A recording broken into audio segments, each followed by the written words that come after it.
জন্য আল্লাহ বলেছেন ওয়ারাফা'না লাকা যিকরা, আপনাকে আমি সবার উপরে জায়গা দিয়েছি। আল্লাহর পরে সবচাইতে শ্রেষ্ঠ হলো আমাদের নবী। জোরে বলেন সুবহানাল্লাহ। আমরা কিভাবে বলবো আল্লাহর পরে নবীর উপরে আর কেহ নাই? আমরা কি বলবো আল্লাহর পরে নবীর উপরে আর কেহ, আমরা সেই নবীর উম্মত।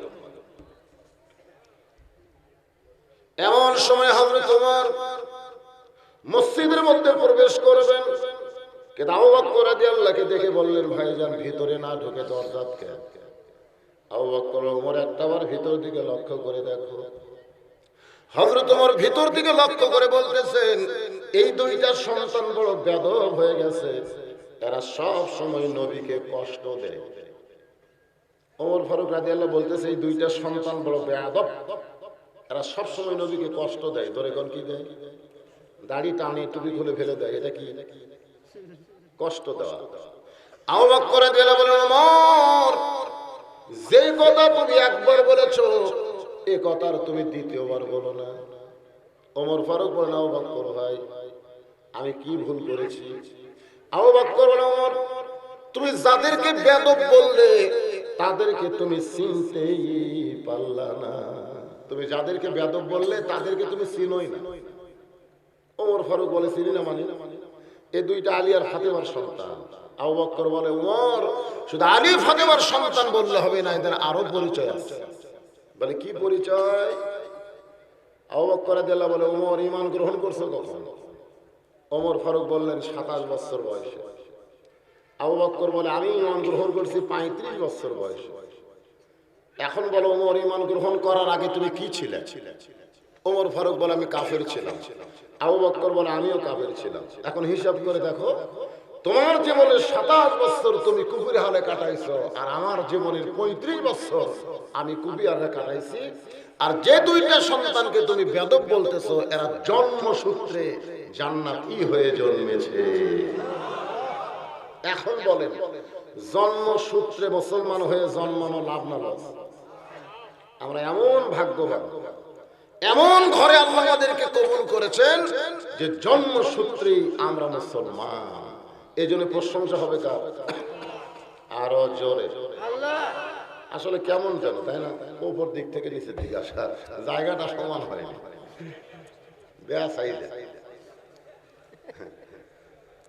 আপনারা যারা মাঝখানে বসে আছেন, না না না, এই জায়গাটা একটু বেসাইজ আছে। কেমন ভাইজান যারা দাঁড়িয়ে আছেন, কি বসতে অসুবিধা হচ্ছে? বসেন, সকলে বসেন। তাহলে আল্লাহর প্রশংসা করার 1 নম্বর কারণ হলো আমরা জন্মসূত্রে কি ভুলে গেলে হবে না। আল্লাহর প্রশংসা করার 2 নম্বর কারণ, এমন একজন নবী পেয়েছি যেই নবী হলেন কি? যেই নবী কি? আমাদের 400 গ্রহ তারা, তারি নূরের ইশারা, নইলে যে অন্ধকারে ডুবিত এই ধরনী। সবাই বলেন, নবী মোর পরশমণি, নবী মোর সোনার খনি, নবী নাম ভাবে যেজন সেই তো দোজাহানের ধনী। একটা গান শুনেছিলাম ছোটবেলায়, এই গানটা আমি চিন্তা করে দেখলাম, এটা আমার নবীর শানে লেখা। আছেন আমার মুক্তার, আছেন আমার ব্যারিস্টার, সেই বিচারের হাইকোর্টেতে তিনি আমায় করবেন পার। আমি পাপী, তিনি জামিনদার। আল্লাহ যখন হাকিম হয়ে আমাদেরকে আসামি বানায় বিচার শুরু করবেন, সেই দিন আমাদের নবী ওকালতি করে আমাদের পক্ষে আল্লাহর কাছ থেকে জামিন নিয়ে আমাদের জান্নাতের মধ্যে ঢুকাই দিবেন। খুশি না বেজার?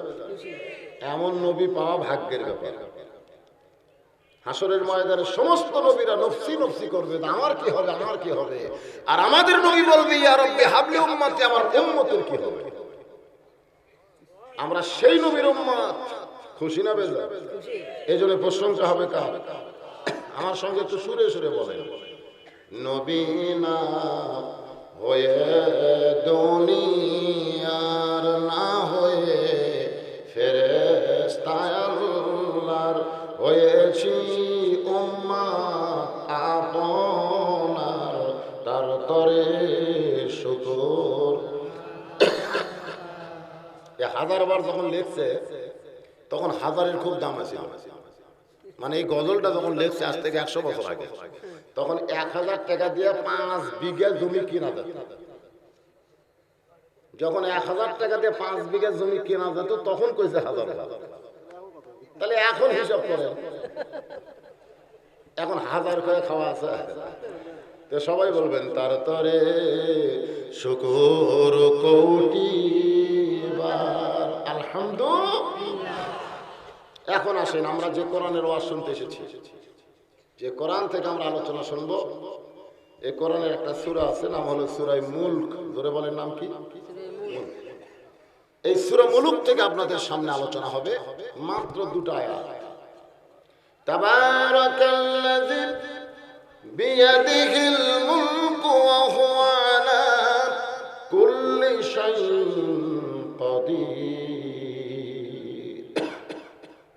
আমাদের বাংলাদেশে কিছু লোক আমরা বলি, এখন যে দলের লোকই বলি, এই কথাটা কোরআনের বিরুদ্ধে যায়। কথাটা হলো, কেউ যদি বলে ক্ষমতার উৎস জনগণ, আল্লাহ বলতেছেন ক্ষমতার মালিককে, আরো জোরে আল্লাহ। ওহু আলা কুল্লি শাইইন, মানে কি? কুল মানে প্রত্যেক, শাইইন মানে বিষয়, প্রত্যেক বিষয়ের উপরে ক্ষমতা কার? আল্লাহ। তো এই জায়গায় যদি বলি জনগণ, আপনি যে দলই করেন এই কথাটা বলা যাবে না। এই কথা বলা হলো কুফরি কথা। জোরে কোন ঠিক কি না? আমি কারো নাম ধরছি? কেউ যদি কন ক্ষমতার উৎস জনগণ নয়, ক্ষমতার মালিক হচ্ছে আল্লাহ, এইটা বোঝানোর জন্যই সূরা মুলক থেকে 2টা আয়াত আপনাদের সামনে আজকে আলোচনা হবে। এখানে আমাকে খেয়াল করা লাগবে যে পারামানিকের গোরস্থান, গোরস্থানের উন্নয়ন। গোরস্থানের উন্নয়ন বলতে কি বুঝতেছেন আপনারা? গোরস্থানের উন্নয়ন বোঝেন আপনারা? মানুষ মরে গেলে তার আর কিছু লাগে না, কিছু লাগে? তবে জীবিত মানুষ তাদের কাছে কিছু দিবার পারে, কিন্তু মৃত মানুষ জীবিত মানুষকে কিছুই দিবার পারবে না। এটা আমাদেরকে বিশ্বাস রাখতে হবে। এটার নাম হলো আকীদা। যখন এটার নাম কি? আকীদা। আল্লাহ বললেন আল্লাযী খালাকাল মাউতা ওয়াল হায়াতা লিয়াবলুয়াকুম আইয়ুকুম আহসানু আমালান ওয়া হুয়াল আজিজুল গফুর। এই 2টা আয়াতকে সামনে নিয়ে আপনাদের সামনে আলোচনা হবে। একটু মনোযোগ দিয়ে কথাগুলো শুনবেন, কারণ টিউবওয়েলের নিচে কলস আছে কিন্তু মুখটা আছে বাঁকা। আপনি যতই টিউবওয়েলে চাপ দেন কলসের ভিতরে যাবে না, বাহিরে পানিগুলো চলে যাবে। তো বক্তারা যখন আলোচনা করে, শ্রোতাদের 1 নম্বর শর্ত কি? সামিনা, শুনতে হবে 1 নম্বর। আর 2 নম্বর হলো ওয়াতানা, এটাকে আমল করার নিয়তে এখানে বসে শুনতে হবে। তাহলে দেখবেন প্রত্যেকটি কথা আপনাদের বুঝতেও সুবিধা হবে, শুনতেও ভালো লাগবে। কোনো দিকে মন দেওয়া যাবে না। যতক্ষণ কোরআন থেকে আলোচনা হয়, আল্লাহ বলেছেন ওয়াইযা কুরিয়াল কুরআনু ফাসতামিউ লাহু ওয়া আনসিতু লাআল্লাকুম তুরহামুন। আল্লাহু আকবার। চুপ থেকে শ্রবণ করতে হবে। যে বলবে এবং যারা শুনবে সকলের উপরে আল্লাহর রহমত বর্ষণ হবে। এখন আসেন তাবারাকাল্লাযী, তাবারাক। আজকে আপনাদের ওয়াজের শেষে কিন্তু তাবারক আছে। এখন কি আছে? তাবারক আছে না নাই? আমি যতগুলো চাউল পোলা পাকের কথা শুনলাম, খাবে কে? মাশাআল্লাহ। আমরা কিন্তু বলি তাবারক, আর এখানে বলা হচ্ছে তাবারাকাল্লাযী বিয়াদিহিল মুলকু। গোটা পৃথিবীর রাজত্ব, কর্তৃত্ব, মালিকানা কার হাতে? ওয়া হুয়া আলা কুল্লি শাইইন কাদির, সমস্ত ক্ষমতার মালিক কে? আল্লাহ। এই কথা বলার পর আল্লাহ বললেন আল্লাযী খালাকাল মাউতা ওয়াল হায়াতা লিয়াবলুয়াকুম আইয়ুকুম আহসানু আমালান। খুব খেয়াল করবেন, গোটা পৃথিবীর রাজত্ব, কর্তৃত্ব, মালিকানা আল্লাহর হাতে, সমস্ত ক্ষমতার মালিক আল্লাহ। এই কথা বলার পরই বললেন মৃত্যু। আগে বললেন মৃত্যু, এবং হায়াতকে সৃষ্টি করেছেন কে? আল্লাহ। তাহলে আমরা এখানে যত মানুষ আছে আমরা যে মরে যাব এই ব্যাপারে কোনো সন্দেহ না, আছে নাকি? কিন্তু আমাদের ভিতরে খারাপ কাজের স্পৃহা জাগায় যে আমরা এখন মরতেছি না, মানে এই কারণে কিন্তু আমরা খারাপ কাজ করার সুযোগ পাই। এখন তো আর মরতেছি না রে, মরলেও এখন অনেক পরে, কত পরে মরবে। কথা বুঝতেছেন না? আজকে বাংলাদেশে মানুষ তারাই বেশি খারাপি করে যারা মৃত্যুকে অনেক দূরে রেখেছে, আর ওই ব্যক্তি খারাপি করতে পারবে না যারা মৃত্যুকে নিকটে রাখে। আপনারা বলেন তো আমাদের সবচাইতে নিকটতম জিনিসের নাম কি? কিন্তু আমরা রাখছি কোথায়? আল্লাহ রাসূল বললেন সবচাইতে নিকটতম হলো মৃত্যু। সাহাবীরা, তোমাদের কাছে মৃত্যু কত নিকটে মনে হয়? একজন সাহাবী বললেন, ইয়া রাসূলুল্লাহ, সকালবেলার সূর্য উদয় হয়েছে, এই সূর্য আমি অস্ত যাওয়া দেখতে পারবো কিনা, এর চাইতেও মৃত্যুকে আমি নিকটে মনে করি। সকালবেলা সূর্য উঠছে, এই সূর্য আবার বিকেল বেলা অস্ত যাবে, আমি দেখতে পারবো কিনা, এর চাইতেও মৃত্যুকে নিকটে মনে করি। রাসূল বললেন, তুমি তো অনেক দূরে রাখছো। একজন সাহাবী বললেন, ইয়া রাসূলুল্লাহ, ফজরের নামাজ পড়ার পরে আমি জোহরের নামাজ পড়তে পারবো কিনা, এর চাইতেও মৃত্যুকে আমি নিকটে মনে করি। আল্লাহ রাসূল বললেন, তুমি মৃত্যুকে অনেক দূরে রাখছো। একজন সাহাবী বলে, ইয়া রাসূলুল্লাহ, 2 রাকাত নামাজের নিয়ত করে 1 রাকাত নামাজ পড়ার পরে আর 1 রাকাত নামাজ পড়তে পারবো কিনা, এর চাইতেও মৃত্যুকে নিকটে মনে করি। রাসূল বললেন, তুমিও মৃত্যুকে অনেক দূরে রেখেছো। সাহাবী বললেন, ইয়া রাসূলুল্লাহ, 1 সিজদা দেওয়ার পরে আরেক সিজদা দেবার পারবো কিনা, এর চাইতেও মৃত্যুকে নিকটে মনে করি। আল্লাহ রাসূল বললেন, তুমিও মৃত্যুকে অনেক দূরে রেখেছো। আমি নবী বলতেছি, এক নিঃশ্বাস নেওয়ার পরে ওই নিঃশ্বাস ভিতর থেকে ছাড়তে পারবো কিনা, এর চাইতেও মৃত্যুকে নিকটে মনে রাখতে হবে। এখন চিন্তা করে, আজকে আমাদের বাংলাদেশে যারা খারাপি করতেছে, যারা চেয়ার দখল করে কয় আমার নাম আইকে, যা ইচ্ছা তাই বলতেছে, এই সকল মানুষেরা মৃত্যুকে অনেক দূরে রেখেছে। জোরে কারো কথা ঠিক কিনা? আল্লাহ দেখেন কিভাবে আমাদের বললেন, আল্লাযী খালাকাল মাউতা ওয়াল হায়াত, মৃত্যু এবং হায়াতকে আমি সৃষ্টি করেছি। কেন করেছি? কি জন্য করেছি? লিয়াবলুয়াকুম, তোমাদেরকে পরীক্ষা করা হবে। আইয়ুকুম আহসানু আমালা, হায়াত পাওয়ার পরে মৃত্যুকে স্মরণ করে তোমরা কারা কারা পরীক্ষায় পাশ করে ভালো আমল করতে পারো। ভালো কাজ, ভালো আমল। আল্লাহ আমাদেরকে দুনিয়াতে পাঠাইছে কি আর কি করার জন্য? কি জন্য? ওয়ামা পড়েন, ওয়ামা খালাকতুল জিন্না ওয়াল ইনসা ইল্লা লিয়াবুদুন। এখন আসেন, এইটা আপনাকে এখন বুঝাবো নারী এবং পুরুষকে সমন্বয় করে। কারণ আপনারা যেমন আমার সামনে বসে আছেন, আমার অনেক মা বোনেরা পর্দার অন্তরাল আছে না নাই? যেরকম আছে না নাই? মাগরিবের পর থেকে আমি আসার আগ পর্যন্ত যে কয়টা বক্তা ওয়াজ করছে, এই ওয়াজের মধ্যে মেয়েদের একটা কথা উচ্চারণ হয় না। আমি কিন্তু আজকে এখানে অনেক আগে আইছি, জানেন আপনারা, মানে মাগরিবের পরপরই আইছি। আসার পর থেকে শুনতেছি বক্তারা মেয়ে মানুষদের কথা খেয়াল নেই। ওরা আসে বসে আছে চুপটি করে, ওরা তো কিন্তু শুনবার চায়। আর আমার সবসময় ওয়াজের মধ্যে মেয়েদের কথা বেশি এই জন্যই বলি যে একটা মা যদি ভালো হয়, একটা সন্তান ভালো হবে, ঠিক কিনা? এখানে বাবা ভালো হয়ে কোনো লাভ নেই। কারণ ইয়াকুব নবী আল্লাহর কাছে কান্দার বলে, মাবুদ, আমি বাবা হইয়া 12টা সন্তান জন্ম দিলাম, আমার 2টা সন্তান এত ভালো, 10টা এত খারাপ কেন হলো? আমি নবী হিসাবে জন্ম দেওয়ার পরে আমার 2টা ভালো, 10টা খারাপ কেন হলো? আল্লাহ বলে, ইয়াকুব, সন্তান ভালো মন্দ হওয়ার পিছনে বাবার কোনো হাত নাই। সন্তান ভালো মন্দ হয় মায়ের কারণে। তোমার যে বউটা ভালো, তার পেটের 2টা সন্তান ভালো, আর তোমার যে বউটা খারাপ, তার পেটের 10টা সন্তান খারাপ। এখন মা যদি ভালো হয়, সন্তান কি হবে? এই যে ছেলেগুলো দেখেন দৌড়াদৌড়ি করতেছে, যাওয়া আসা করতেছে, কোরআনের মাহফিলে ঠিক মতো বসতে পারতেছে না, বসলেও বেশিক্ষণ থাকতেছে না। এরা কি এই ছেলেকের দোস্তাই তা? ওরা যখন মায়ের পেটে ছিল তখন মা পেটত নিয়ে গোটা পাড়া ঘুরিছে, ও বাড়িতে গেছে, ও বাড়িতে গেছে। মানে মায়ের পেটের ভিতরেই এদের ঘোরাঘুরি শুরু হবে। কথাটা বুঝতেছেন না? এরা ভালো করে বুঝতে পারবে না তো। আর যেই সন্তানেরা ঘন্টার পর ঘন্টা কোরআনের মাহফিলে বসে থাকবে, বিশ্বাস করেন এদের মা, এদের মাও ছিল পর্দার ভিতরে। এদের মা কোনো সময় ঘোরাঘুরি করে না। এই জন্য ইমাম গাজ্জালী রহমতুল্লাহ আলাইহি বলেন, মা পেটে বাচ্চা নিয়ে যখন নামাজ পড়ে, রুকুর থেকে যখন সিজদায় যায়, ফেরেশতা বলে আল্লাহ তোমার বান্দি নামাজ পড়ে, রুকুর থেকে সিজদায় গেলে পেটের মধ্যে বাচ্চা চাপ খায়, কষ্ট হয়।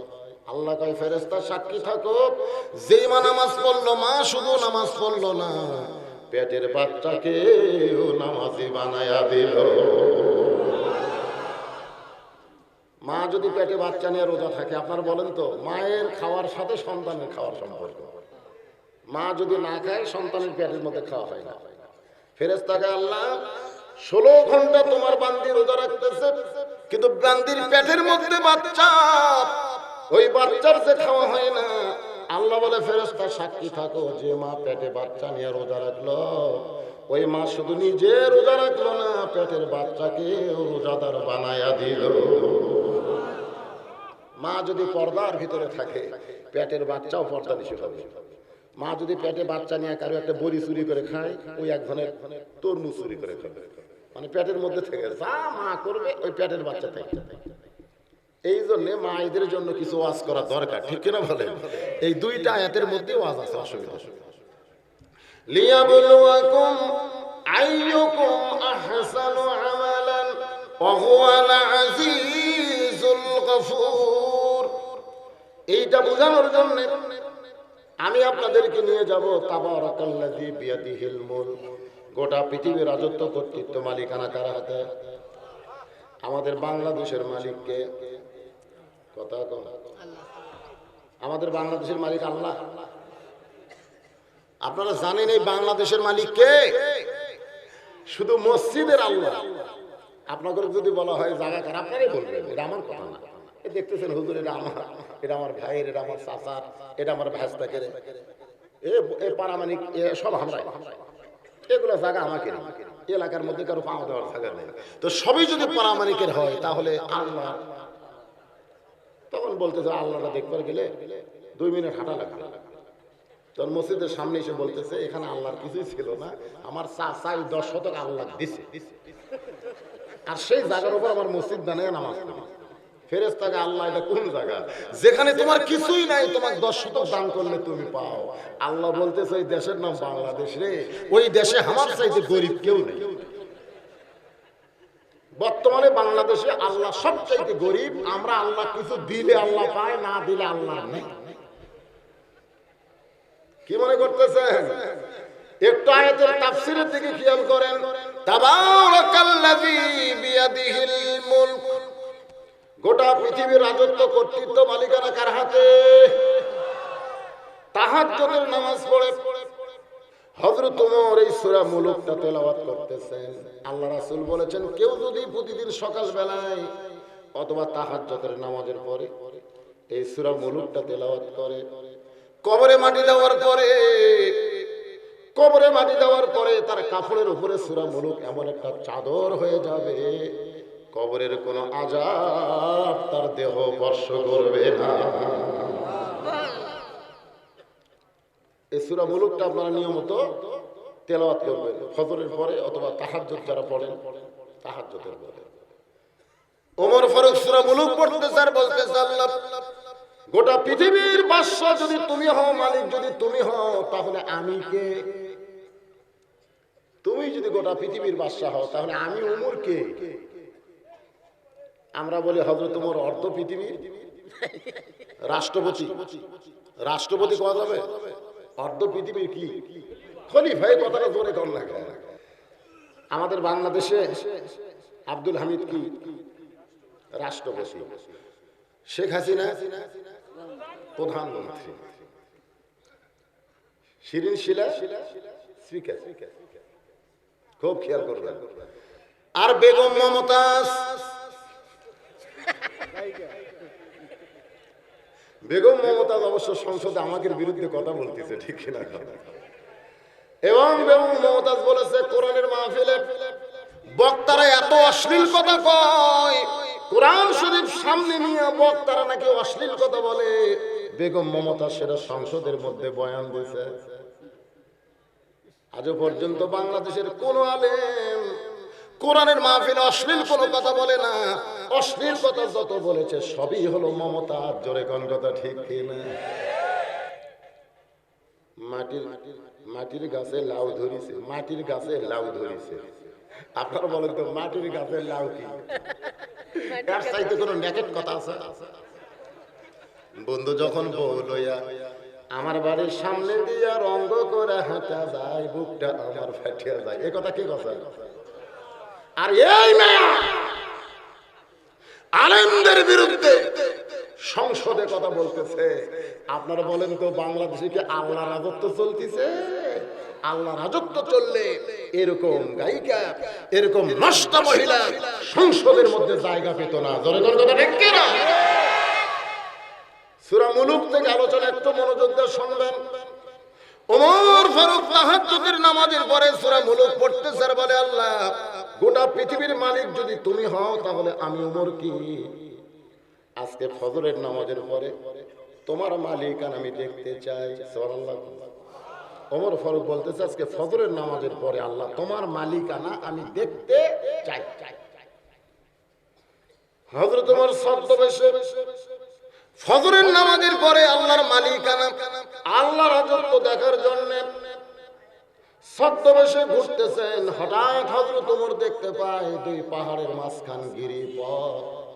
ওই গিরিপথের ভিতরে একজন সুন্দরী মেয়ে ধীর গতিতে হাঁটতেছে, খুব ধীরে ধীরে হাঁটতেছে। আমার মায়েরা যারা পর্দার অন্তরে আছেন, মেয়েরা যখন রাস্তা হাঁটবে, মেয়েরা কিন্তু জোরে জোরে রাস্তা হাঁটতে পারবে না, এদের ধীরে ধীরে হাঁটতে হবে। কারণ এদের এমন কিছু অঙ্গ প্রত্যঙ্গ আছে যে জোরে হাঁটলে ওইগুলা নড়াচড়া করবে। জোরে গান ঠিক কি?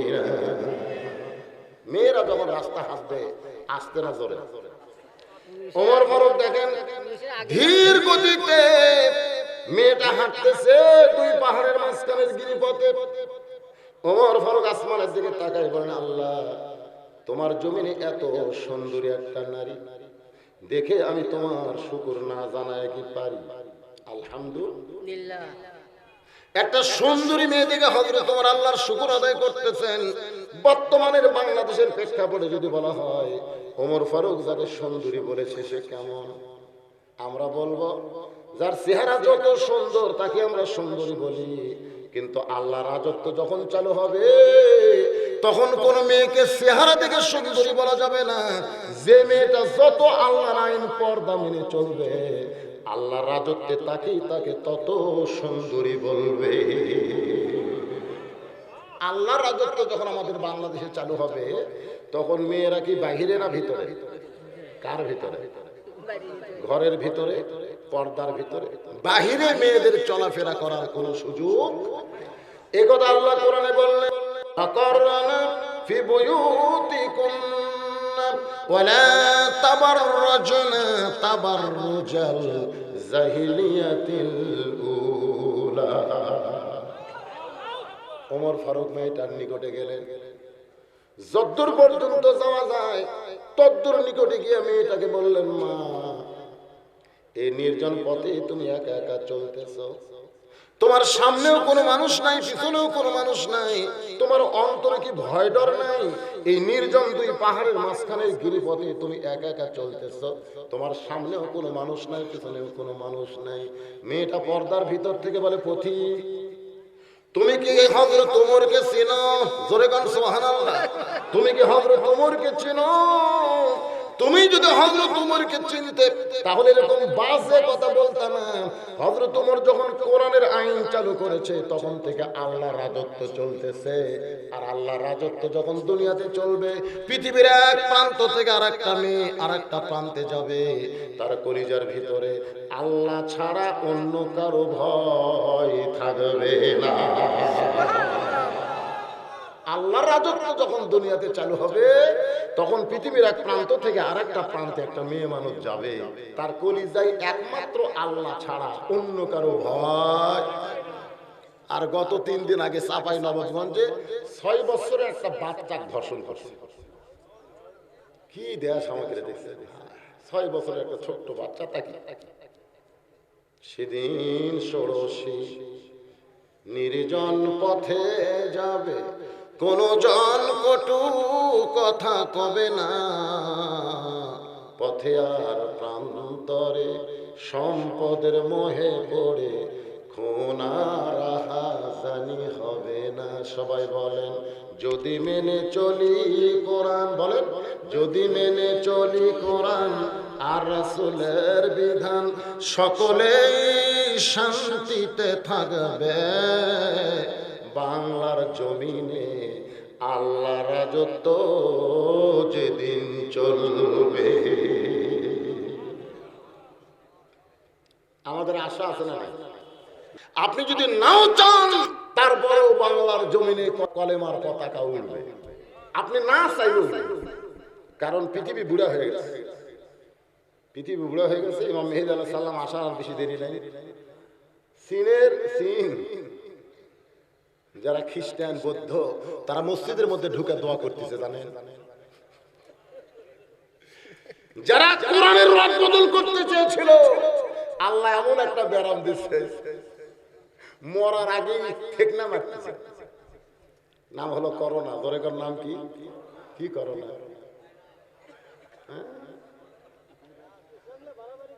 আল্লাহর বান্দার একটু খেয়াল করবেন, পেপার পত্রিকা পড়ে দেখেন, ইউটিউবে লগ ইন করে দেখেন, দৈনিক 200 থেকে 250 খ্রিস্টান আমেরিকায় মুসলমান হচ্ছে দৈনিক। আমাদের প্রতিবেশী ভারতে দৈনিক 2 থেকে 300 পর্যন্ত হিন্দু মুসলমান হয়ে যাচ্ছে। সামনে ইমাম মেহেদীর সঙ্গে কাফেরদের বিরুদ্ধে লড়াইয়ের জন্য পুরাতন মুসলমানকে নাও লাগতে পারে, নতুন মুসলমান দিয়ে আল্লাহ বিশ্ব জয় করাতে পারে। জোরে গণ ঠিক কিনা? পুরাতন গুলো খালি ফেতনা বাস, খালি ফেতনা। আমিন জোরে কবে না আসতে কবে, হাত কোন জায়গায় বাঁধবে, একজন কবি বাটপার, একজন কবি। ইউটিউব খুলে দেখেন খালি ফেতনা আর ফেতনা। এই যে মিডিয়া ভাইদের আমি বলতেছি, বাবা আমি কিছুদিন আগে ওয়াজ করছি, ওয়াজের 4 মিনিট একটা ওয়াজ দিয়ে কাছে বদরুল রশিদ হুজুর মমতাজ খাড়া বাঁশ দিয়েছে, খাড়া বাঁশ। এর একটা হলো, তোমরা ওয়াজ তুলবা ভালো কথা, কিন্তু কাটিং করে খাড়া বাঁশ, পাতাল বাঁশ, অখড়া বাঁশ এগুলা দেওয়া যাবে না। কি করে এগুলো দিলে আবার বিপদ আছে না? নাই সবাই হুজুর হয়ে বাঁশ দিল, আবার খাড়া বাঁশ। একটু ভদ্রভাবে তোমরা উপস্থাপন করি, আল্লাহর বান্দার একটু খেয়াল করেন। ওমর ফারুক বলতেছেন, মা তুমি যেভাবে ধীর গতিতে চলতেছো আমার মনে হয় তোমার ভিতরে কোনো দুঃখ লুকে আছে। মেয়েটা বলতেছে, ওমা নাকামু মিনহুম ইল্লা আইয়ুমিনু বিল্লাহিল আজিজিল হামিদ। মেয়েটা বলতেছে, পথিক আমি একজন দুঃখী নারী, আজকে 6 দিন হলে হযরত ওমরকে আমি খুঁজে বেড়াই। মেয়েটা বলতেছে, ওমর ফারুককে না চিনে পথিক, আমি হলাম একজন দুঃখী নারী, আজকে 6 দিন হলে হযরত ওমরকে আমি খুঁজে বেড়াই। ওমর ফারুক বললেন, মা ওমর কি ছাগল দুম্বা নাকি যে 2 পাহাড়ের মাঝখানে ওমরকে তুমি খুঁজতেছো? ওমরকে যদি পাওয়ার চাও তাহলে তুমি সংসদ ভবনে যাও, তুমি গণভবনে যাও, রাষ্ট্রভবনে যাও। ওমর ফারুক হলো আদ্য পৃথিবীর খলিফা, সেই ওমরকে 2 পাহাড়ের মাঝখানে কেন খুঁজতেছো? ওমরকে যদি পাওয়ার চাও তাহলে গণভবনে যাও, সংসদ ভবনে যাও। মেয়েটা বলে, প্রতীক তুমি জানো না আল্লাহ রাজত্ব যখন চালু হবে তখন নেতা খোঁজার জন্য সংসদ ভবনে যাওয়া লাগবে না, তখন নেতারাই দুঃখী মানুষকে খুঁজে বেড়াবে। লিল্লাহে তাকবীর। কি বুঝলেন? আল্লাহ রাজত্ব যখন চালু হবে তখন নেতা খোঁজা লাগবে না, নেতারাই দুঃখী মানুষকে খুঁজে বেড়াবে। আপনারা জানেন যে সূরা মুলুক থেকে আপনাদের সামনে আলোচনা হচ্ছে, আল্লাহ রাজত্ব যখন বাংলাদেশে চালু হবে তখন কোনো গরিব মানুষ ধনীর বাড়িতে যাওয়া লাগবে না, বরং ধনীরাই গরিবের দরজায় দরজায় ঘুরবে। সুবহানাল্লাহ কবেন না? এজন্য বাংলাদেশে গরিব বেশি না ধনী বেশি? গরিব বেশি না? গরিবেরা কিন্তু আল্লাহর কোরআনের পক্ষে থাকা দরকার। খালি গরিবরা যদি কোরআনের পক্ষে আসে গোটা বাংলাদেশে আল্লাহ রাজত্ব চালু হবে। জোরে জোরে কথা ঠিক কিনা? এরা বুঝতেছে না তো কত বড় সুবিধা জানে যে একটা গরিব বাড়ির থেকে যাওয়া লাগবে না, বরং ধনীরাই গরিবের বাড়িতে এসে কবি লে ভাই দে ভাই, তুই টাকা না দিলে আমার টাকা হারাম হয়ে যাবে, কবর তোমাকে সাপ হয়ে দংশন মারবি ভাই, শতকরা 2.5 টাকা লে ভাই, লে ভাই লে লে লে আমাকে বাঁচারে ভাই। গরিব টাকা নিব না, এক ব্যাগ টাকা নিয়ে এক ধনী 7 দিন ঘুরেছে, একটা লোক টাকা লেই। লোকটা চিন্তা করে হয়তো মদিনার লোকালয়ে গরিব নাই, 7 দিন ধরে এক ব্যাগ টাকা নিয়ে ঘুরলাম, কেউ নিল না। মরুভূমির মধ্যে গিয়ে দেখি তো কোনো গরিব পাই কিনা। মরুভূমির ভিতরে গিয়ে দেখে গাছের ছায়ায় একজন ঘুম পাড়তেছে, মাথার তলে বস্তা। পরে কোন মাথার তলে কি ব্যাগলা ভাবতেছে বস্তা মাথাতে যখন ঘুম পাড়তেছে, গরিব রে। আসসালামু আলাইকুম। যেই সালাম দিয়েছে বস্তাওয়ালা লাভ করে বলতেছে আলহামদুলিল্লাহ। বেগলা বলতেছে ভাই আপনারে সালাম দিলাম, ওয়ালাইকুম না বলে আলহামদুলিল্লাহ কেন? বলে 1 বস্তা টাকা নিয়ে 15 দিন হলে ঘুরতেছি, এখন পর্যন্ত কোনো গরিব পাইনি। বেগলা বলে আমি ঘুরি 7 দিন, তুমি ঘুরো 15 দিন, তাহলে গরিব গেল কোন জায়গায়? গায়েব থেকে কে যেন বলতেছে রে মুসলমান, আল্লাহ রাজত্ব যখন দুনিয়াতে চালু হবে তখন সুদ ভিত্তিক অর্থনীতিকে কবর দিয়া যাকাত ভিত্তিক অর্থনীতি যখন চলবে তখন আল্লাহ এলাকার জন্য রহমত বরকতের দরজা খুলে দিবে। আল্লাহ রাজত্ব যখন চলবে তখন সুদ কষা অঙ্ক থাকবে। আমাদের বাংলাদেশে ব্যাংকে সুদ আছে না? এই সুদ দেখতেছে যারা, এই যে সুদ দেখতেছে, সুদ 100 টাকায় 10 টাকা সুদ, 100 টাকায় 20 টাকা সুদ। ইতিমধ্যে জোহরের আযান দিচ্ছে, ওই আবার ওটা বাদ দিয়ে নামাজ পড়ে গেছে। ফেরেশতাকে আল্লাহ এখনই সুদের হিসাব করে মসজিদে এসে নামাজ পড়তেছে, বান্দা জাহান্নামে দেওয়া লাগবে। যে সুদের 1 টাকা খায় নিজের মায়ের সঙ্গে 42 বার জিনা করার গুনাহ হয়, আর তুমি কেমন মুসলমান তোমার কলম দিয়ে সুদ লেখো? যেদিন আল্লাহ রাজত্ব চালু হবে একটা সুদ ভিত্তিক ব্যাংক বাংলার জমিনে থাকবে না। জোরে কথা ঠিক না? কথা বল না। তখন হিসাব হবে যাকাতে। বৈদেশিক কত টাকা ব্যাংকে রাখছে? বলে 1 লাখ 2,500 কাট, 2,500 যাকাত, 2,500 শুল্ক। যারা কর্মচারী টাকা পাওয়া দিচ্ছে এর জন্য 2,500, আর গরিবের জন্য 2,500। তাহলে গেল কত? যারা 1 কোটি টাকা আছে তার 2.5 লক্ষ টাকা গরিবের জন্য, আর দেশের সরকারের কাজের জন্য 2.5 লাখ 5 লাখ টাকা কাটবে। গোটা বাংলাদেশ স্বাবলম্বী হয়ে যাবে, আল্লাহ রহমত বরকতের দরজা খুলে দিবে। মেয়েটা বলে পথিক আমার ঈমান বলতেছে 6 দিন হলে হযরত ওমরকে আমি খুঁজতেছি, আর 1 দিনের মধ্যে আমি পেয়ে যাব ইনশাআল্লাহ। আপনার বলেন তো মেয়েটা পাইছে কি? ওমর ফারুক বলে মা আমি হইলাম সেই ওমর। সঙ্গে সঙ্গে মেয়েটা বলে আলহামদুলিল্লাহ আলহামদুলিল্লাহ আলহামদুলিল্লাহ। ওমর ফারুক বলে মা 3 বার আল্লাহর শুকর আদায় করলা কেন? বলে আল্লাহর শুকর আদায় করার কারণ হলো আল্লাহ আমার ঈমানের বিজয় দিয়েছে। ও আমিরুল মুমিনিন আপনার কাছে আমার প্রশ্ন হলো, অর্ধ পৃথিবীর খলিফা হওয়ার পরে চোরের মতন একা একা কেন ঘুরতেছেন? আপনার সামনেও কোনো মানুষ নাই, পিছনেও কোনো মানুষ নাই। আমাদের বাংলাদেশে একটা এমপি যখন যায় আগে পাশে পুলিশের গাড়ি থাকে, ধরে কোন ঠিক কিনা?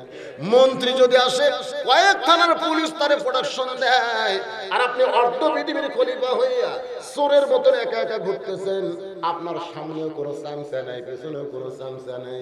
সঙ্গে সঙ্গে ওমর ফারুক বললেন ইন্নামাল মুমিনুনা আল্লাযীনা ইযা যুকিরাল্লাহু ওয়াজিলাত কুলুবুহুম ওয়া ইযা তুলিয়াত আলাইহিম আয়াতুহু জাদাতুহুম ঈমানা ওয়া আলা রাব্বিহিম ইয়াতাওয়াক্কালুন।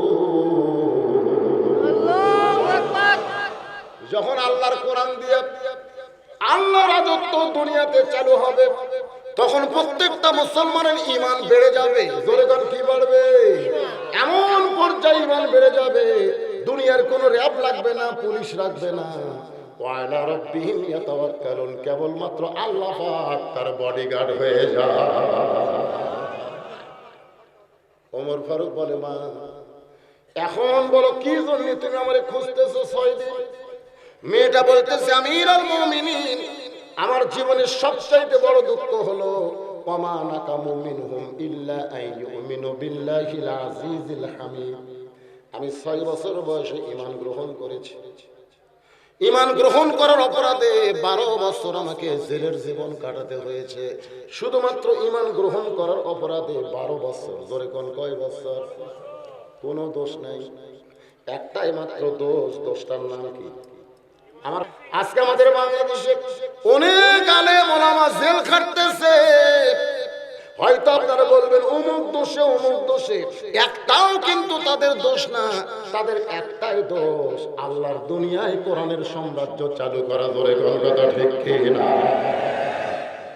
মিশর বলেন, ইরাক বলেন, ইরান বলেন, পৃথিবীর যেখানেই বলেন, মুসলমানেরা আল্লাহর জমিনে যখন আল্লাহ রাজত্ব কায়েম করতে যাবে, তখন একদল মানুষ তাদের শত্রু হবে। যেমন ছিল আবু জেহেল, যেমন ছিল নমরুদ, যেমন ছিল ফেরাউন। কিয়ামত পর্যন্ত এদের দোসর আছে না নাই? মেয়েটা বলতেছে, 12 বছর আমি জেলের মধ্যে ছিলাম। সকালবেলা 3টা করে চাবুক মারছে, বিকালবেলা 3টা করে চাবুক মারছে। আমার দেহের এমন কোনো জায়গা নেই যে জায়গায় চাবুকের আঘাত লাগে নাই। আমিরুল মুমিনিন, আপনি যখন রোম পারস্য দখল করলেন, তখন আপনি ঘোষণা করে দিলেন আল্লাহ রাজত্ব যখন চালু হবে, তখন ওই জমিনে জেলখানার কোনো দরকার হবে না। আল্লাহ রাজত্ব যখন চালু হবে, অপরাধ করার সঙ্গে সঙ্গে শাস্তি দেওয়া। ধরে কোন কথা ঠিক কি না? জামাই পোষার কোনো সুযোগ নেই। জামাই পুষতেছে না, মুরগি চুরি করে ডাকাতের কাছে আর বিছনা আছে, চুরি করে গেছে মুরগি চুরি জেলখানা। রাত্রে যখন শোবার গেছে, ডাকাতের কাছে বিছনা। ডাকাত কয়, কেন অপরাধ কি? কয়, মুরগি চুরি মারছিল। কোন চোরের সাথে আমি থাকবো না। তো বলে, ভাই তাহলে কি করবো? বলে, আমার মতন ডাকাত আমি 2টা মার্ডার করে দিলে তো। ও জোরহাত করে বলে, দাদা এবারের মতন মাফ করে দেন। কি হয়ে ঢোকা লাগবে আমার জানা হয়ে গেছে। আসলে জেলখানা এটা আল্লাহ রাজত্বে পছন্দ না। জোরে কোন সুবহানাল্লাহ। আল্লাহ রাজত্ব হলো চুরি করছে। কেমন চুরি করছে? ধনী হওয়ার জন্য করছে না অভাব মোচনের জন্য করছে? 3 দিন হলে না খেয়ে আছে, এই অবস্থায় যদি চুরি করে তার কিন্তু হাত কাটার বিধান না। কিন্তু 1 তালা বাড়ি 3 তালা করার জন্য বাঁশ ঢুকায় ব্রিজ বানাচ্ছে। এদের হাত কাটা। জোরে করে কথা ঠিক কি না? রডের বদলে বাঁশ দিছে। রডের বদলে কি দিছে? এলা হচ্ছে চুরি। ছাগল চুরি করছে, কাঁঠাল চুরি করছে, আম চুরি করছে। এলে চুরির জন্য হাত কাটতে, এলা হাত কাটার চুরি না তো। আমরা পাইকারি আরে মনে করি আম চুরি করলেও হাত কাটবে। তোর 100 টাকা সুতাম টাকা আছে, বাড়ির পাশে একটা গরিব মানুষ পড়ে গেলে কুড়ে নিলেও গেলে, এরকম লোক আছে না? তোর আম চুরি করবি না তো কি করবি? তাই বলে আমি বলতেছি না চুরি করেন, কিন্তু আল্লাহ রাজত্ব যখন চালু হবে, এইরকম ছোটখাটো চুরির জন্য হাত কাটবে না। হাত কাটা হবে বড় চুরির জন্য। আমিরুল মুমিনিন রোম পারস্য যখন দখল করলেন, তখন আপনি বললেন আল্লাহর আইন দিয়া রাজ্য চলবে। জেলখানার দরজাগুলো মুক্ত হয়ে গেছে। আমি জেলখানা থেকে বের হয়ে যাব কোথায়? আমার দাদা খ্রিস্টান, আমার বাবা খ্রিস্টান, আমার মা খ্রিস্টান। রোম দেশের সকলেই খ্রিস্টানদের মধ্যে আমি একজন মুমিনা নারী। আমি এখন যাব কোন জায়গায়? এজন্য আজকে জেল থেকে বের হয়ে 6 দিন হলে আপনাকে খুঁজতেছি। যদি আপনাকে পাই, আপনার কাছে অধম মেয়েটা একটু আশ্রয় চায়। ওমর ফারুক ছোট বাচ্চার মতন কান্দের, বলে, মা আমি তোমাকে আশ্রয় দিবার পারবো না, আমি তোমাকে আশ্রয় দিবার পারবো না। মেয়েটা বলে, একটা অসহায় মেয়েকে আপনি আশ্রয় কেন দিবেন না? ওমর ফারুক বললেন না, ইসলাম কোনোদিন কাউকে আশ্রয় দেয় না, বরং ইসলাম মানুষকে অধিকার দেয়। সুবহানাল্লাহ। মেয়েটা বলতেছে ইসলামে আমার কি অধিকার আছে? ওমর ফারুক বললেন, এই মুহূর্তে তোমার বয়স কত? বলে বয়স হলো 18। ওমর ফারুক বললেন, একজন মুমিনা নারী 18 বছর যখন বয়স হবে, ইসলামের 1 নম্বর অধিকার হলো ভালো একটা ছেলের সঙ্গে তার বিয়ে বসার অধিকার থাকবে। সুবহানাল্লাহ। 18 বছর যখন মেয়েদের বয়স হবে, 1 নম্বর দায়িত্ব হলো তাদেরকে ভালো একটা ছেলের সাথে বিয়ে দেওয়া লাগবে। 18 হলে। আর পুরুষের কত? আমাদের সরকারের একটা নিয়ম আছে না নাই? জোরেকান আছে না নাই? আছে তো। এখন হয়তো বলবেন হুজুর, মেয়েদেরকে 18 আগে বিয়ে দেওয়া যাবে না, দেন না, দিলে কেস খাবে। কেস খাওয়ার দরকার আছে। আমাদের বাংলাদেশ বর্তমান মানুষের রাজত্ব চলার কারণে বাল্য বিয়ে বন্ধ করছে। বাল্য বিয়ে বন্ধ, কিন্তু 14 ফেব্রুয়ারি বন্ধ করতে পারেনি। মানে বিয়ের আগে তুমি ছেলের মা হও, অসুবিধা নেই, কিন্তু 18 আগে বিয়ে দিলেই তোমার বিপদ। সরকারকে বলবো, বাল্য বিয়ে যদি বন্ধ করতে চান, বাল্য প্রেম বন্ধ করা লাগবে। জোরে গান কথা ঠিক কি না? 4 আর 5 এর ছাত্র ছাত্রী প্রেম করতেছে, জানেন? মুসলমান দেশে 14 ফেব্রুয়ারির মতো নেকের দিবস পালন কেন হয়? এগুলো বন্ধ করতে সরকার পারে না, বন্ধ করে হালাল বিয়ে। আমি সরকারের দিকে তাকায় বলতেছি, ওমর ফারুক বললেন না, এই মুহূর্তে তোমার ইসলাম অধিকার দিল ভালো একটা ছেলের সঙ্গে তোমার বিয়ে বসা, কিন্তু তুমি কেমনে ভালো ছেলে খুঁজবা? তোমার তো অভিভাবক নাই। আমি তোমার অভিভাবক হয়ে একটা ছেলের খবর দেই, দেখি তো তোমার পছন্দ হয় কিনা। মেয়েটা বললেন, আমিরুল মুমিনিন, কোন ভালো ছেলের খবর দিবেন? ওমর ফারুক বললেন, ছেলেটার নাম হলো আব্দুল্লাহ, ছেলেটার বাবার নাম হলো ওমর, ছেলেটা হলো 6 লক্ষ হাদিসের হাফেজ, ছেলেটা লম্বায় হলো 6 ফুট, গায়ের রং ফর্সা, অত্যন্ত সুন্দর। এমন একটা ছেলে আমার কাছে আছে, ওই ভালো ছেলেটার সঙ্গে তুমি কি বিয়ে বসবা? মেয়েটা মুসকে মুসকে হাসে আর বলে, বুঝতে পারছি, ওই ছেলেটা হলো আপনারই ছেলে।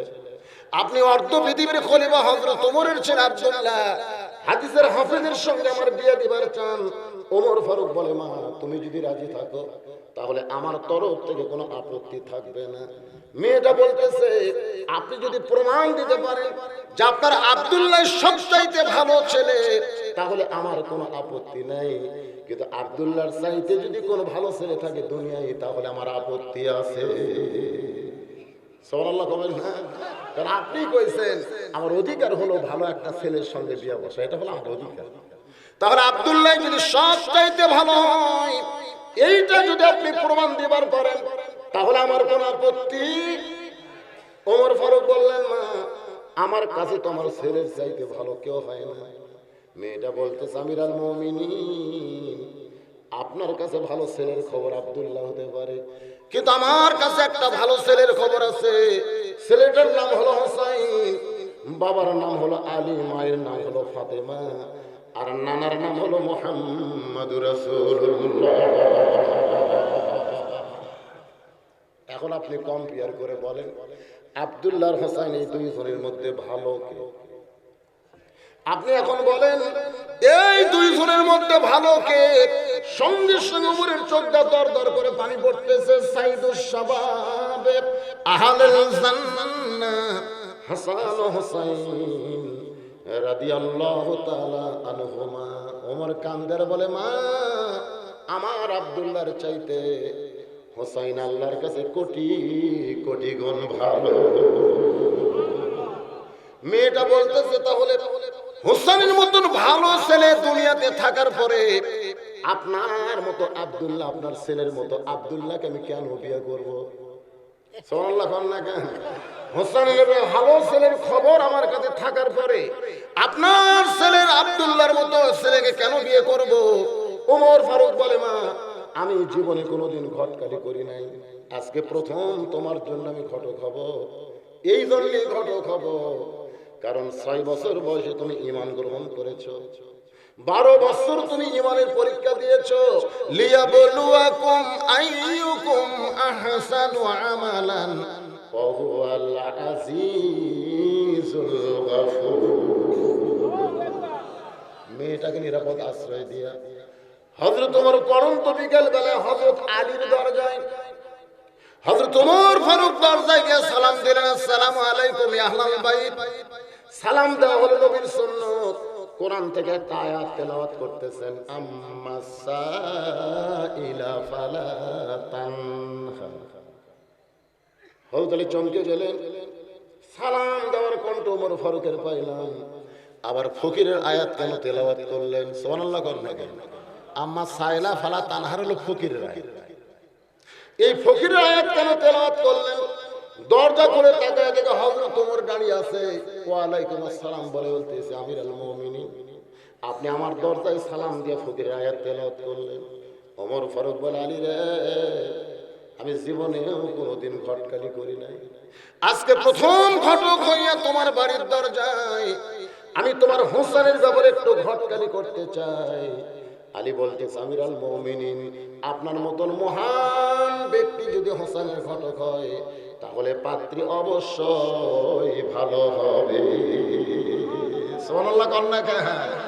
আল্লাহ রাজত্ব যখন চালু হবে, আল্লাহ রাজত্ব যখন চলবে, তখন ঘটক আগে যাবে ছেলের বাড়িতে, ছেলের বাড়িতে যাবে আগে ঘটক। যখন আল্লাহ রাজত্ব চলবে আমাদের বাংলাদেশে, ঘটক আগে যাবে কার বাড়িতে?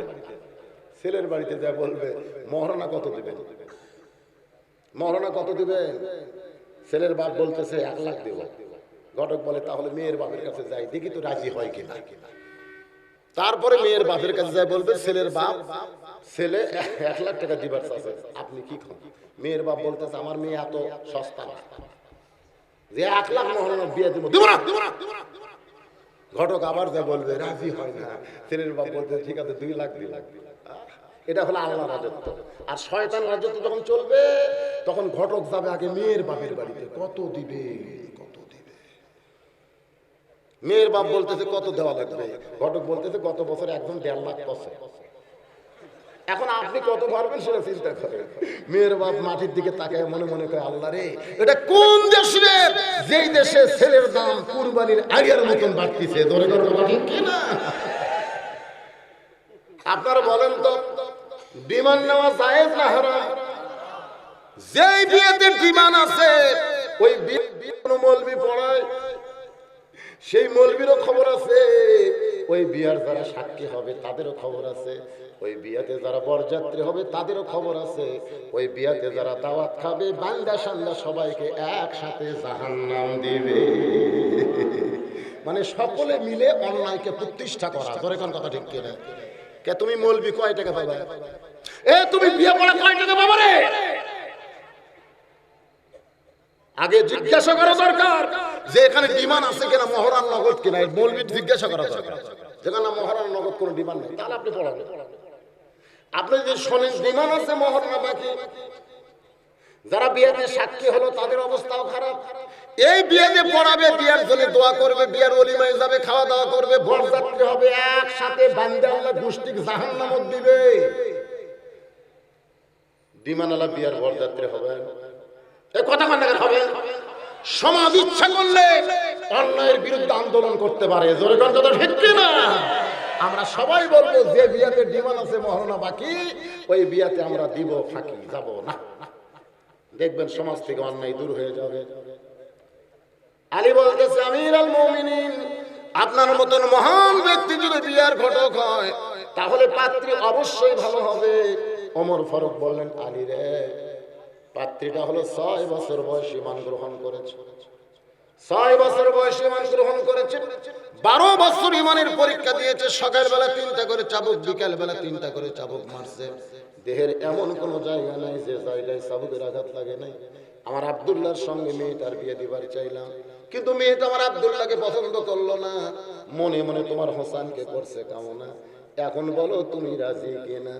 আলী বলতেছে, আমিরুল মুমিনিন আমি মনে মনে মনে মনে হোসেনের জন্য এমন একটা বউ খুঁজতেছিলাম।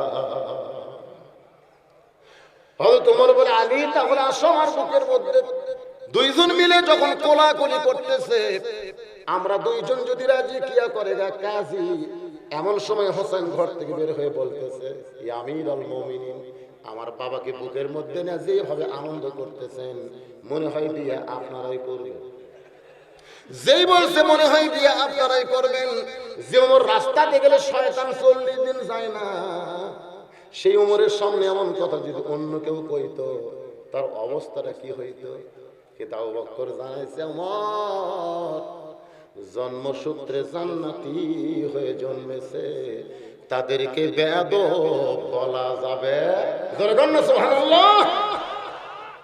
ওমর ফারুক বলে, হোসাইন আমি তোমার মুরব্বি, তোমার বাবাও তোমার মুরব্বি, আমরা দুইজন মিলে যদি একটা সিদ্ধান্ত নেই, তুমি কি সেইটা কবুল করবা না? হোসেন বলতেছে, আপনি আমার মুরব্বি জানি, আমার বাবাও মুরব্বি জানি, কিন্তু আসল মুরব্বি হিসাবে কেবলমাত্র আমার নানাকেই শুধু আমি মানি। লিল্লাহি তাকবীর। যাকে তাকে মুরব্বি মানলে তাবলীগের মধ্যে মারামারি, জোরে কোন কথা ঠিক কিনা? 100 বছর ধরে যে তাবলীগের মধ্যে কোনো ফাটাফাটি নাই, মারামারি নাই, কিন্তু গত 2-3 বছর হলে মারামারি আছে না নাই? আপনার বলেন তো কেন? কারণ এতদিন তাবলীগ এক মুরব্বি মানতো, এখন আবার মুরব্বি দুটা করছে, 4টা না 2টা কয়টা, যাই হোক মুরব্বি বাড়ছে। আমি মক্কা যাই দেখি একজন হাত বাঁধিয়েছে, একজন হাত বাঁধিয়েছে এই জায়গায়, একজন নাভির নিচে, আর একজন হাত ছাড়া দেয়া। আমি চিন্তা করলাম, কেন আমরা সবাই মুসলমান, এরকম কেন? তো যাই হাত বুকুত বাঁধিয়েছে, তাকে বললাম, ভাই জান আপনার হাত বুকে খেন। বলতেছে, আমার মুরব্বীর নাম হলো ইমাম শাফি, আর মুরব্বী ইমাম শাফি। আমি বললাম, যাই নাভির নিচে বলে মুরব্বী ইমাম আবু হানিফা, তুমি হাত ছাইড়া দিছো বলে আমার মুরব্বী হলো ইমাম মালিক। তাহলে কি বোঝা গেল? এক একজন এক এক মুরব্বীকে মানার কারণে এক একজনের হাত এক এক জায়গায় গেছে। আল্লাহ বলেছেন, কুল হে রাসূল আপনি বলেন, ইন কুনতুম তুহিব্বুন আল্লাহ ফাত্তাবিউনি, আমি আল্লাহকে যদি পাওয়ার চাই 1000 মুরব্বির দরকার নাই, একটা মাত্র মুরব্বি, সেইটা হলো মুহাম্মাদুর রাসূলুল্লাহ। আল্লাহর হুকুম, নবীর তরিকা, জোরে কোন আল্লাহর কি হুকুম, নবীর কি তরিকা, কিন্তু আমাদের তরিকার হিসাব নাই। জিকির করতেছে, আমার দয়া বাবার দরবারেতে কেউ ফিরে না খালি হাতে। জিজ্ঞাসা করা হচ্ছে, তুই যে এরকম জিকির করিস, তুই কোন তরিকা রে? আমি চিশতিয়া তরিকা, আমি চিশতিয়া তরিকা। আর একজন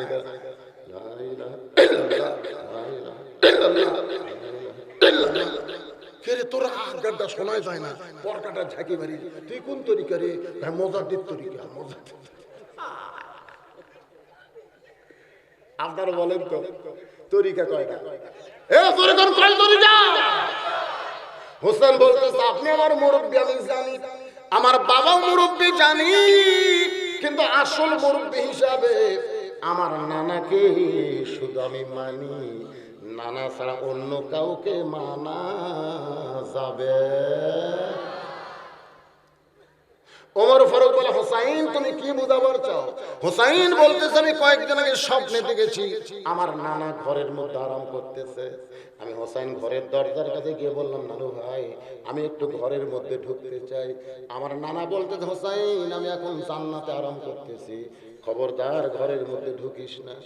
আমি হোসেন চমকে গেলাম, যেই নানা আমার ভাঙ্গা ঘরের মধ্যে শুয়ে আছে, আর সেই নানাকে আমি জান্নাতে আরাম করতেছি, দরজা না খুললে কি হবে? আমি একটা জানালার ফাঁক দিয়ে তাকাই দেখি আমার নানি উরাতকে বালিশ বানিয়ে দিয়েছে, আর সেই উরাতে নানা মাথা দিয়ে শুয়ে আছে, নানি চুলের মধ্যে হাত দিয়ে এরকম বিলকি কাটতেছে। আমি রাগ করে বললাম, নানা ভাই নানির উরাতকে বালিশ বানায় শুয়ে থাকলে কি জান্নাতে থাকা যায়? আমার নানা বলে, হোসেন রে তুই ছোট্ট মানুষ, বুঝবি না, তোর নানির মতন বউ যদি কেউ ঘরে পায়, ওই ঘরটা আল্লাহর জান্নাত হয়ে যায়।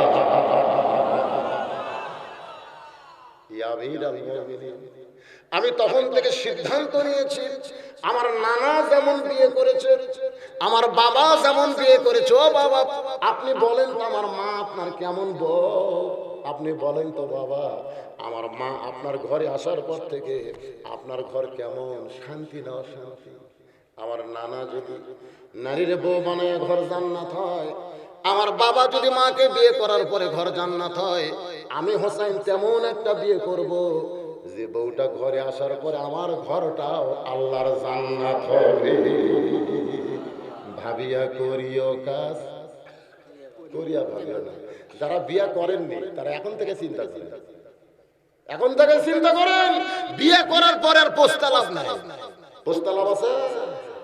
আমার বউ যখন ওর বাপ আসবে, আমার শ্বশুর যখন আসবে, তখন আমার কানে কানে কয় আমার আব্বা দেশি মুরগি খায়, আমার আব্বা কানুস খায়, আমার আব্বা ট্যাংরা খায়, আমার আব্বা এশিয়ার দই মিষ্টি খায়। ঠিক আছে রে, তোর বাপ আসুক রে, আনমরে। আমার শ্বশুর যেদিন আসে তার আগের দিন আমি কিনে নিয়ে দিই। আমার বউ শ্বশুরের সামনে মাছ, পাক, গোস্ত, পাক, ডিম সব। আর এক টুকরা খান আব্বা। আমার শ্বশুর তারা পারতেছে না, মাছ পারতেছে, খান আব্বা আর এক টুকরা খান। আমার শ্বশুর খাবে না, তাও জোর করে খাওয়া। কিন্তু আমার বাপ যখন আসে, ওই 15 দিন আগেকার পুরাতন বিস্কুট বের করে দিছে। আমার বাপের সামনে এক থালি বিস্কুট দিচ্ছে। আমার বাবা বিস্কুট কামড় দেয়, দাঁতের সঙ্গে শিকটা লাগে, মানে পুরানো হয়ে গেছে ভাই, কষ্টটার শব্দ হয় না, শিকটা। আব্বা কয় কে রে বা, যতদিন তোর বাড়িতে আসি তোর বউ এমন বিস্কুট দেয় খালি দাঁতের সাথে লাগে। আমি কইলাম কে রে, তোর বাপ আসলে আর আমার বাপ আসলে লিয়াবলুয়াকুম আইয়ুকুম আহসানু আমালা। আল্লাহ বলতে ভালো আমলের পরীক্ষা করবে। আমি তখন ঘরের মধ্যে যাই, আমার বউ মুচকি হাসতে, কারণ রাগ করলে তো আসবি না। আব্বা কিন্তু বসে আছে, বউ যে ঘরের মধ্যে, আমি দরজার সিট কি তুলে দিছি। আব্বা এই হুজুর বউ ঘরের মধ্যে তুলে। আমি বলি আব্বা নতুন সুন্দর একটা আমল করবো আব্বা, আপনি চিল্লান না আব্বা, আপনি চিল্লালে ভালো আমল করা যাবি না তো। আইয়ুকুম আহসানু আমালা, সুন্দর আমলের পরীক্ষা হবে। আপনি চুপ থাকেন, আর কোনোদিন শিক্ষা খাওয়া লাগবে না আব্বা, একটু চুপ থাকেন। কি আমল করি আপনি একটা শোনেন। সিটকি লাগে দেয়, খুব জোরে ধরা হয়। এই ফকুনির বেটি, তোর বাপ আসলে ট্যাংরা খায়, দেশি মুরগি খায়, কানুস খায়, এশিয়ার দই মিষ্টি খায়, আর আমার বাপের সামনে শিক্ষা বিস্কুট করে। ফকুনির বেটি, তো 3 কথা দিয়ে বউ করছে রে, 3 কথা দিয়ে তো পাক দেব। আমার বইয়ের অভাব করছে, বাপ মায়ের অভাব আছে, কিন্তু বইয়ের অভাব নেই। 2 পাও দূরে পড়তেছে, খালি ছাড়া দেন আর যেমন ওই যে আমল করতে ভাই। এরপরে আমার বাপ আমার কোনোদিনও কয়নি যে শিক্ষা বিস্কুট দিছে। ভাবিয়া করিও কাজ, করিয়া ভাবিও না।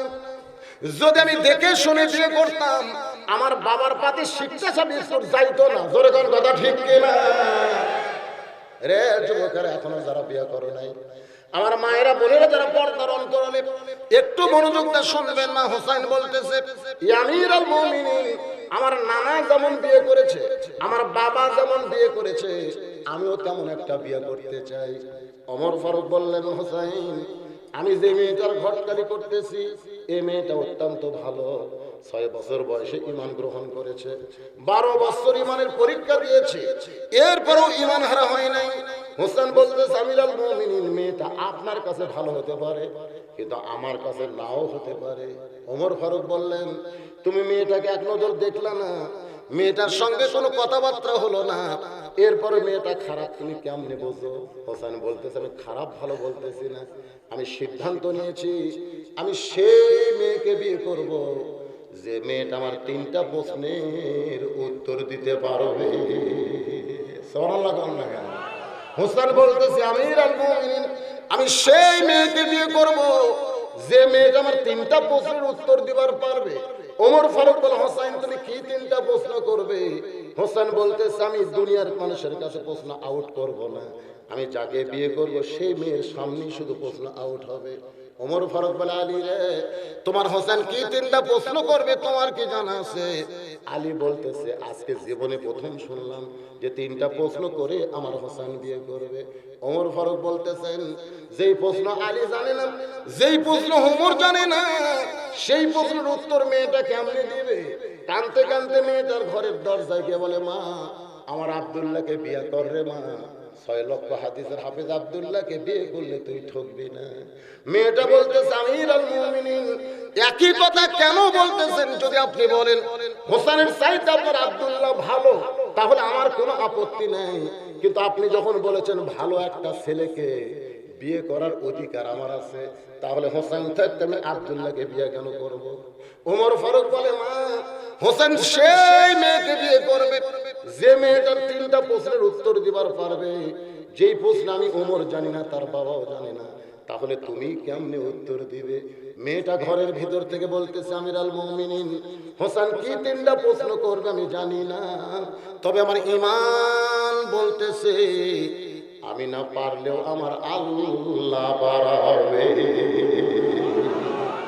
যখন আল্লাহর রাজত্ব দুনিয়াতে চালু থাকবে, তখন প্রত্যেকটা মুসলমানের ঈমান এত বেড়ে যাবে, নিজের শক্তি খেয়াল করবে না, শক্তি খেয়াল করবে আমার আল্লাহ। ধরে কোন ঠিক না?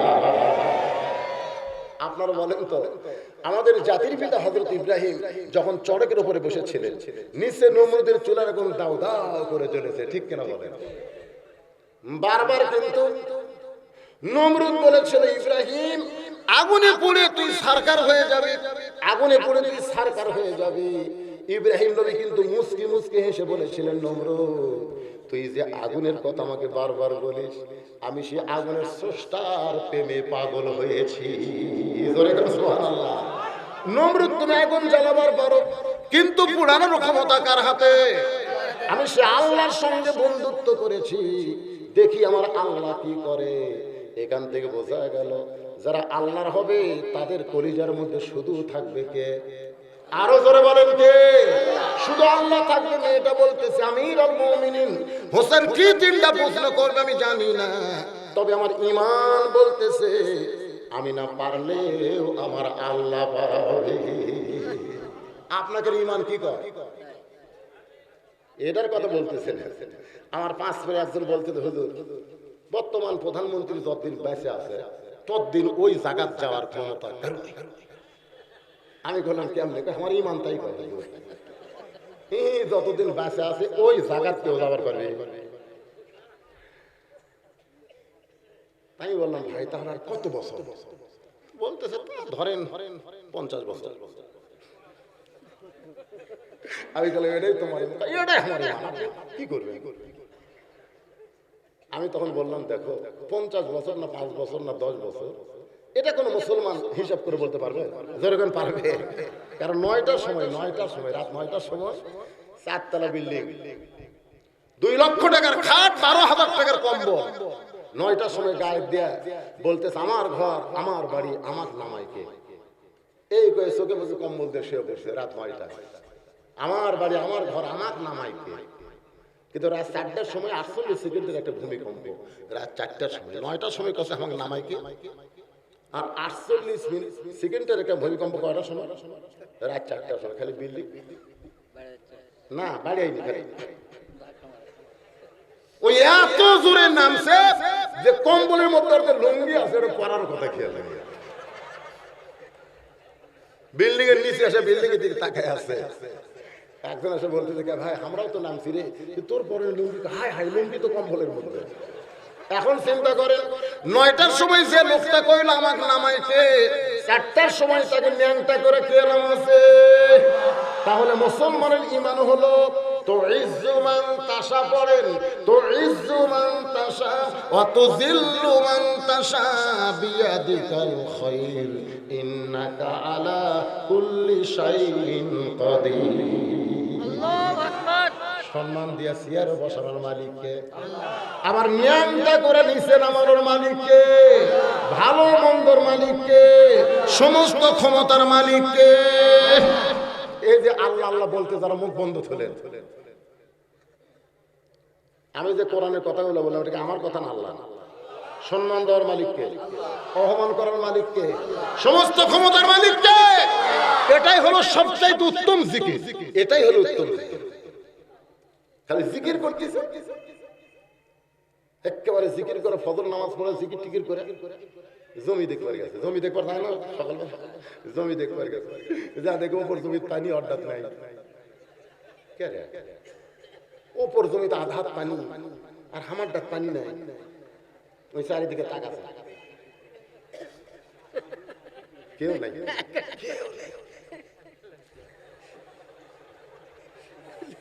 আপনারা বলেন ওর নামাজ আছে? ফজরের নামাজ পড়ে দোয়া দরুদ জিকির করে চারিদিকে তাকায় দেখে কেউ নাই। আপনারা বলেন তো যারা প্রকৃত জিকির করে তারা কি চারিদিকে তাকায় না উপর দিকে তাকায়? কেউ না দেখলেও কে দেখছে? আরো জোরে বলেন কে দেখছে? ওমর ফারুক এক দৌড়ে হযরত আলীর বাড়িতে। আলী বলতেছে আমির আল মুমিনিন, কিছুক্ষণ আগে কানতে কানতে গেলেন, আবার কেন আইছেন? বলে তারিখ করতে চাই। হোসেন বলে কিসের তারিখ? ওমর ফারুক বলে বিয়ার তারিখ না, তুমি যে 3টা প্রশ্ন করবা মেয়েটা উত্তর দিবার পারবে কি পারবে না তার যাচাইয়ের তারিখ। আলী বলতেছে আমির আল মুমিনিন, যেই প্রশ্ন আপনি জানেন না আমি জানি না সেই প্রশ্নের উত্তর মেয়েটা কেমনে দিবে? খামাকা তারিখ করে লাভটা কি? ওমর বলে আলী রে, ইমানের বলে বলিয়ান হয়ে মেয়েটা এমন কথা বলেছে, আমার মনে হয় মেয়েটা একলা না, মেয়েটার সাথে আমার আল্লাহ রয়েছে। ইমানের দাবি যদি কুরবানি হয়, সেই দাবি ঘরে বসে থাকা নয়। সবাই বলেন ইমানের দাবি যদি কুরবানি হয়, সেই দাবি ঘরে বসে থাকা নয়। ইমানের দাবি হলো কিছু বিনিময়, সেই বিনিময় যদি কলিজার ঘাম হয়, সেই ঘাম দিতে যেন তৈরি থাকি। ওগো দয়াময় আমার আল্লাহ দয়াময়। ঘরের মধ্যে বসে থাকে আর আল্লাহ আল্লাহ করে। আপনার যে ঘর তো আল্লাহ আল্লাহ করতেছেন ওই এক না ঘর খালি ঠিক আছে, আর আপনার পাশের ঘরের মধ্যে আপনার বউ আর আপনার বেটি ভারতের স্টার জলসা জি বাংলা দেখতেছে, আপনার ঘর আর পাশের ঘর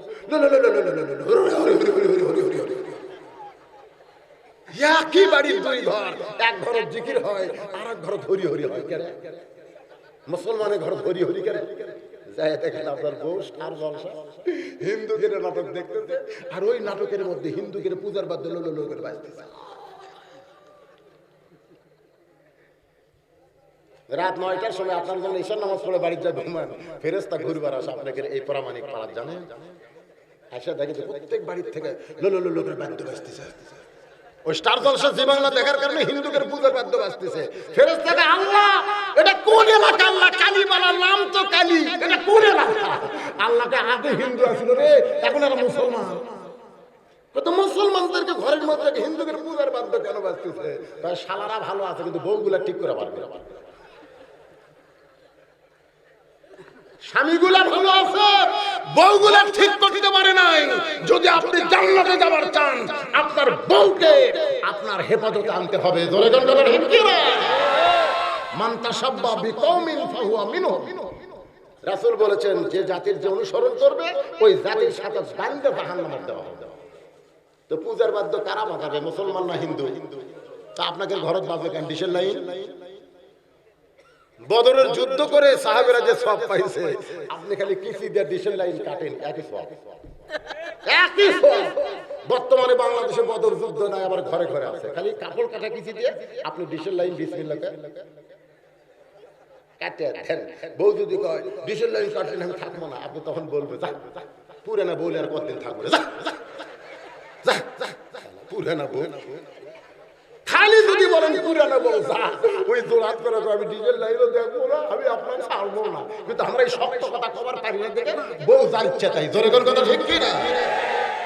একটা মরদ মানুষ স্টার জলসা জি বাংলা দেখেন, একটাও দেখেন। যদি কোনো পুরুষ মানুষ দেখে বুঝবেন এর মধ্যে হিজড়ার স্বভাব আছে। যদি কোনো পুরুষ আপনাকে পুরুষের মধ্যে কেউ যদি হিন্দুদের স্টার জলসা জি বাংলা দেখে বুঝবেন তার মধ্যে কিসের স্বভাব আছে? হিজড়ার স্বভাব। কোন মরদ মানুষ এই ম্যান ম্যানা পেয়া পেয়া নাটক দেখতে দেয়। কিরে ছেলেরা খেলে হাসতেছে রে, কিরে এরা যাবো আজ বুঝতেছে ভাই। গাড়ির থেকে নামলেই এরা এটাই বুঝলো রে, এটাই বুঝলো। ডাইরেক্ট অ্যাকশন, কোনো হুজুর নাই, কোনো হাজি নাই, ডাইরেক্ট এটাই বুঝলো। আশ্চর্য হয়ে যায় এই ছোট ছোট বাচ্চারা হাত সরাসরি বুঝলো কয়। সামনে বসে আওয়াজ শুনো, শোনো বাবা শোনো, আল্লাহর বান্দার একটু মনোযোগ দিয়ে শুনবেন। ওমর ফারুক বলতেছে, হোসাইন তুমি যে তিনটা প্রশ্ন করবা, মেয়েটা উত্তর দিবার পারবে কি পারবে না তার তারিখ করতে এসেছি। এখন নির্দিষ্ট তারিখ মোতাবেক আমার দিকে একটু খেয়াল করবেন। নির্দিষ্ট তারিখ মোতাবেক ডান পাশে হযরত ওমর বসে গেছে, বাম পাশে হযরত আলী বসেছেন, আর মাঝখানে হযরত হোসাইন বসেছে। সামনে একটা চাদর দেওয়া হয়েছে। আমার কথা দিকে খেয়াল করতেছেন? ডান পাশে হযরত ওমর, বাম পাশে হযরত আলী, মাঝখানে হোসাইন, সামনে একটা চাদর দেওয়া হয়েছে। চাদরের ওই পারে ওই 18 বছরের বয়সের মেয়েটাকে বসানো হয়েছে। আপনারা যে বসাটার দিকে খেয়াল করেন, ডান পাশে হযরত ওমর, বাম পাশে হযরত আলী, মাঝখানে হোসেন, সামনে চাদর, চাদরের ওই পারে 18 বছরের মেয়েটাকে বসানো হয়েছে।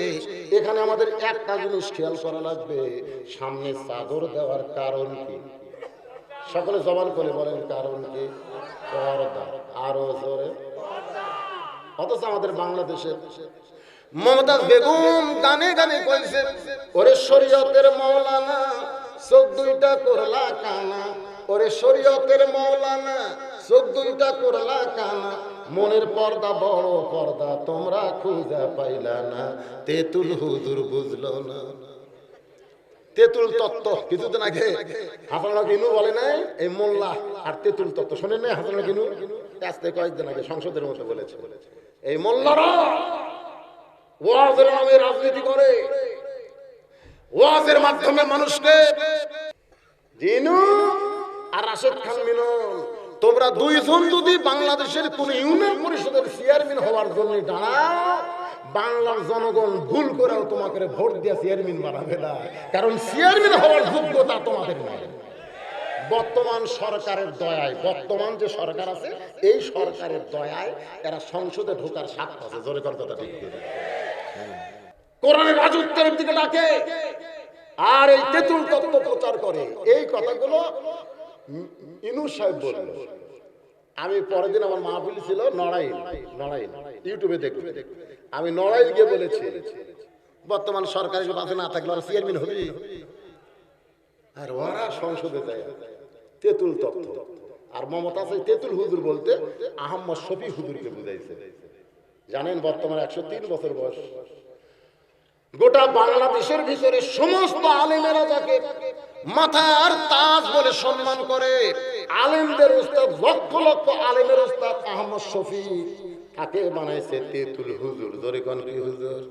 ওরে শরীয়তের মাওলানা চোখ দুইটা করলা কানা, মনের পর্দা বড় পর্দা তোমরা খুঁজা পাইলা না। আপনারা বলেন তো, মনের পর্দা যদি বড় পর্দা হয়, ওমর ফারুকের মন কেমন? একটু কথা কওয়া লাগবে। ওমরের মন কেমন? হোসেনের মন কেমন? হযরত আলীর মন কেমন? তাহলে মনের পর্দায় যদি পর্দা হয়, তাহলে তিনজনের মন তো ভালো, তাহলে সামনে চাদর দেওয়ার দরকার কি? এখানে চাদর যে হযরত ওমর বুঝাইলেন, আল্লাহর রাজত্ব যখন চালু থাকবে তখন মনের পর্দা পর্দা না, পর্দা হলো আল্লাহর আইন। এই কোরআনের রাজত্ব যখন চালু থাকবে তখন মনের পর্দা পর্দা না, পর্দা হলো কার আইন? আজকে বাংলাদেশের সরকার যদি পর্দার আইন চালু করত, তাহলে 6 বছরের বাচ্চাকে ধর্ষিত হওয়া লাগতো না। আজকে নারী নিরাপত্তার নামে সরকার বহু আইন করেছে, করেনি? ধর্ষণের মৃত্যুদণ্ড, অ্যাসিড মারলে মৃত্যুদণ্ড, ইফটিজিং করলে 2 বছরের কারাদণ্ড।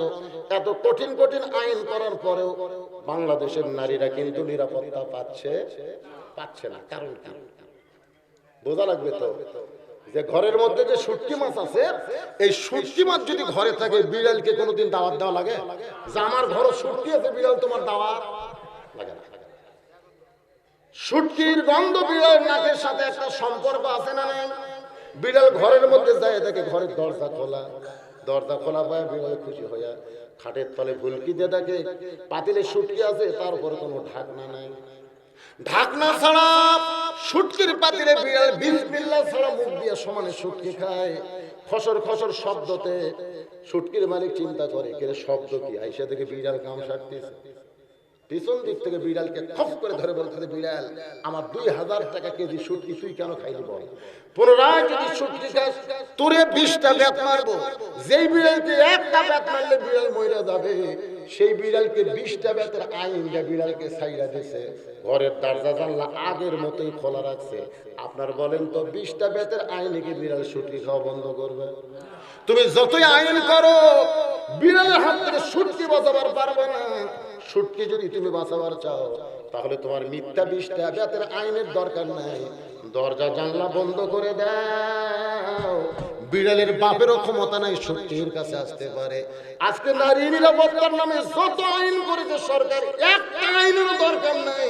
খালি নারীদের জন্য দরজা জানলা মানে পর্দার আইনটা চালু করে দে, বাংলার প্রত্যেকটা নারী আল্লাহ রহমতে নিরাপত্তা পাবে। জোরে বলেন ঠিক? চিন্তা করে ওমর ফারুক বলে, হোসেন এখন তুমি প্রশ্ন শুরু করে দাও, এখন তুমি প্রশ্ন শুরু করে দাও। প্রশ্ন হলো কয়টা? খুব খেয়াল করবেন। হোসেন রাদিয়াল্লাহু বলে, রে মেয়ে আব্দুল, এগুলো কে খাবে? চাটা খাবে কে? আপনার চা খাবে? চা খাবে কেউ? খাবার চা এখানে কে চা খাবি? আমি আমার ওয়াজের জীবনে তেজো চা খাই না, এই জন্যই খাই না যে এতগুলো মানুষের বসে থেকে চা খাওয়া একটা চরম বেদন। আপনাদের মধ্যে কারোর খাওয়ার মন চাই তাহলে সাইডে দেখায় আছে, কেউ খাবে না, কেউ খাবে না। আল্লাহ রাসূলের কাছে এক সাহাবী এক গ্লাস দুধ নিয়ে এসে বলছে, হুজুর দুধটা যদি পান করতেন আমি খুব খুশি হতাম। রাসূল দুধের গ্লাস হাতে নিয়ে বললেন, সাহাবী দাওয়াত দিলে ঠিকই, কিন্তু জায়গা মতো দিবার পারলেন না। সাহাবী বলল, হুজুর আমার ভুল কোন জায়গায়? আল্লাহ নবী বলেন, এতগুলো সাহাবীর মধ্যে তুমি আমাকে এক গ্লাস দুধ পান করার দাওয়াত দিলা, এই দাওয়াতটা যখন আমি একা থাকতাম তখন দেওয়া দরকার ছিল। এতগুলো সাহাবীর মধ্যে আমার দাওয়াত দিলা, এদেরকে বসে রেখে আমি দুধটা কেমনে খাই? সাহাবীরা বললেন, হুজুর আমরা আপনাকে এত ভালোবাসি, আপনি দুধ পান করেন, আমাদের কোনো আপত্তি। আল্লাহ রাসূল বললেন, তোমরা যেমন আমাকে ভালোবাসো তার চাইতে আমি 100 গুণ বেশি তোমাদের ভালোবাসি। এখন কি করবে? এখন কি করবে?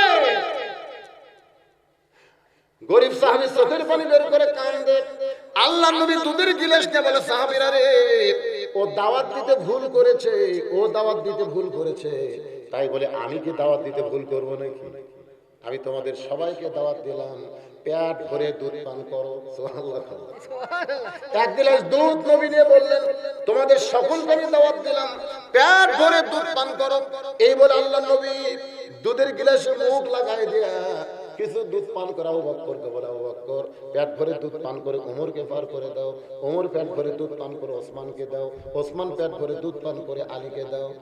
হযরত আবু বকর দুধের গিলাস নিয়ে নবীর মুখের দিকে একবার তাকায়, দুধের গিলাসের দিকে একবার তাকায়, যতটুকু দুধ গিলাসের মধ্যে আছে পেট ভরা তো দূরের কথা, আমি সম্পূর্ণ দুধ পান করলে আমার আধা পেটে হবে না, তাহলে পেট ভরে কেমনে খাই?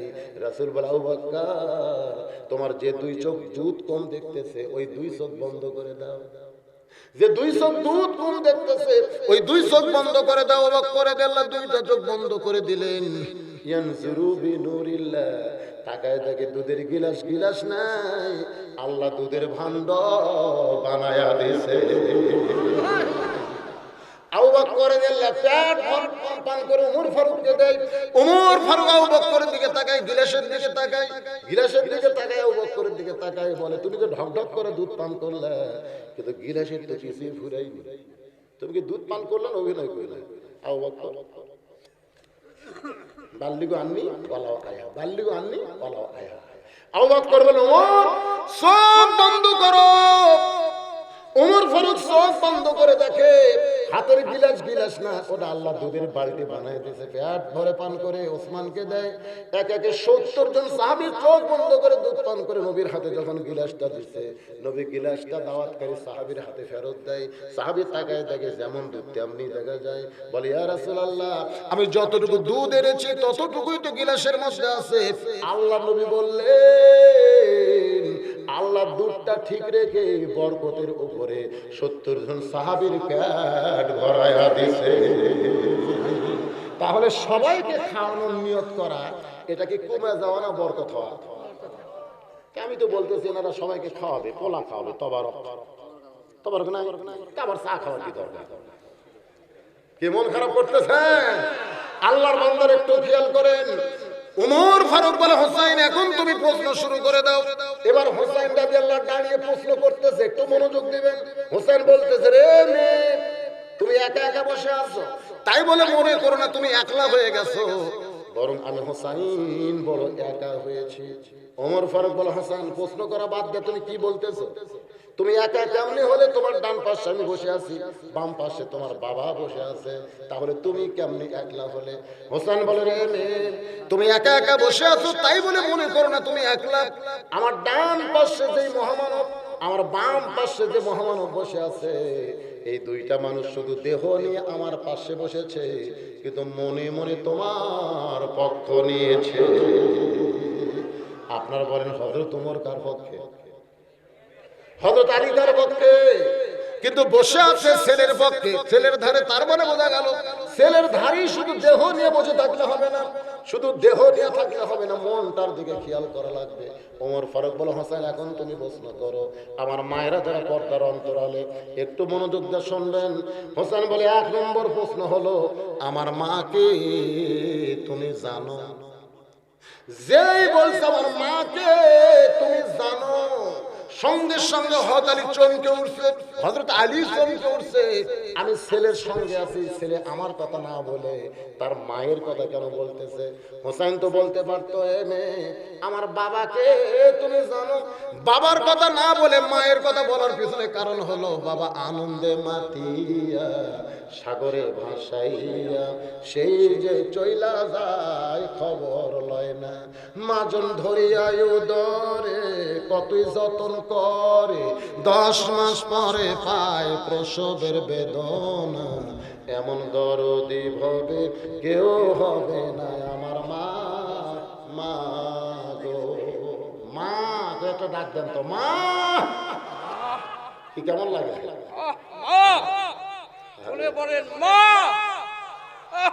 কি বলবো প্রসবের কথা, মা বিনে সেই ব্যথা কেউ তো বুঝিবে না। মাজন ঠেকিয়া সন্তানের দায় অকালে মা মারা যায়, মাজন ঠেকিয়া সন্তানের দায় অকালে মা মারা যায়, কেন সে মায়ের ভক্তি করবা না, এমন দরদি ভবে কেউ হবে না আমার মা গো। হোসেন বলতেছে, রে মেয়ে, আমার 1 নম্বর প্রশ্ন হলো, আমার মাকে তুমি জানো? সঙ্গে সঙ্গে মেয়েটা বলে, হোসেন, আপনার মাকে আমি চিনি। যেই বয়সে চিনি, ওমর ফারুক জিহ্বার কামড় খাইছে, হযরত আলী চোখটা দর দর করে পানি পড়তেছে, আর হোসেন মুস্কি মুস্কি হাসতেছে। 3 বিচারক 3 রকম। কয় বিচারক? ওমর ফারুক জিহ্বার কামড় খাইছে, আর হযরত আলী চোখটা দর দর করে পানি পড়তেছে, আর হোসেন মুস্কি মুস্কি হাসতেছে। একটু খেয়াল করবেন, ওমর ফারুক জিহ্বার কামড় খাওয়ার কারণ হলো প্রথম প্রশ্নই আউট। প্রথম প্রশ্নে আউট। প্রশ্ন করলো, আমার মাকে জানো? আর উত্তর দিলে, আমি চিনি। তুই কেমনি চিনবি রে? হোসেনের মা কি পাড়া বেড়ানি নাকি? পাড়া বেড়ানি, পাড়ার অমুকের বউকে সবাই চেনে। আপনার বউকে যদি পাড়ার সব লোক চেনে, আপনি বেশক জাহান্নামে, আপনি লেখা আপনি জাহান্নামে যাবেন। আপনার বউ যদি গোটা পাড়ার লোক চেনে, অমুকের বউয়ের চোখের চেহারা ভালো রে, আরেকজন কয় গোলাপের পাপড়ির মতন মুখ রে, আরেকজন কয় খাটো না হোক রে, ফর্সা রে, বুঝবেন আপনি জাহান্নামে যাবেন। কেন? আপনার বউ পাড়ার লোক চেনে গেলে। আল্লাহ রাসূল বলেছে, দাইসু লা ইয়াদখুলুল জান্নাহ, দাইস কোনদিন জান্নাতে যাবে না। সাহাবীরা বললেন, দাইস কোন নারী? আল্লাহ নবী বলে, দাইস নারী না, দাইস হলো সকল পুরুষ যাদের অধীনে নারীরা পর্দা করে না। তাহলে আমার বউ গোটা পাড়ার লোক চিনে, তার মানে লক্ষণ ভালো? এ কথাটার লক্ষণ ভালো? আপনারা অনেক সময় তো মোটর সাইকেলের ভিতরে বউ নিয়ে ঈদের দিন অমুক দিন একটু গোটা পাড়া ঘরে ঘরে না, এরকম ঘরে না, বউ দেখাচ্ছে, জনগণ দেখতেছে অমুকের বউ। যে কয়টা যুবক আপনার বউ দেখিছে, দেখার মধ্যেও কিন্তু দেখার সাইজ আছে। কেউ দেখা এরকম দেখে কয় ঢুকেছি মারছে, কেউ আর দেখে করছে মাল ভালোই রে। এরকম এক একজন এক একজন দেখছে, রাত্রে দরজা জানলা বন্ধ করে ঘুমাইছে। আপনার ওই বেপর্দা বউ কমপক্ষে 10 জনের ল্যাপের মধ্যে ঢুকছে। বেপর্দা বউ 10 জনের ল্যাপের মধ্যে ঢুকছে। আপনার বেপর্দা বইয়ের কারণে ওদের স্বপ্ন হাসতেছেন কেন? আজকে যুবকেরা যে স্বপ্ন হয়, এটা কি এটা পর্দানিশী নারীর জন্য না, বেপর্দা নারীর কারণে আমাদের যুবকদের শরীর শেষ হয়ে গেছে। দেওয়ালে দেওয়ালে পোস্টাল, দেওয়ালে দেওয়ালে পোস্টাল, নেকেড পোস্টাল। দেখছেন আপনারা যৌন শক্তি হারবাল দেখেন না, ইন্ডিয়ান হারবাল। আমি দেখলাম লেখা আছে ছোট জিনিস বড় করবেন, সেকোন আছে মোটা করবেন, বেকা আছে সোজা করবেন, আঁকা মোটা গুণ আছে গুণ লেভেল মেনশন করবেন। তাহলে 2 মাসে ওষুধ খান।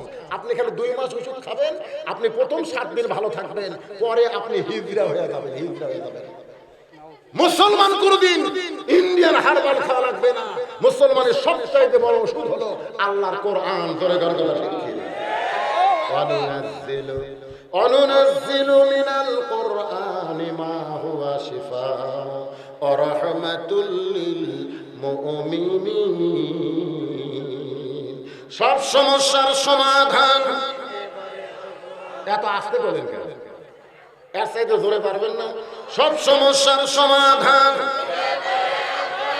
আল কোরআনের আলো। কোরআন হাদিস যেখানে, দুনিয়ার মুসলমান।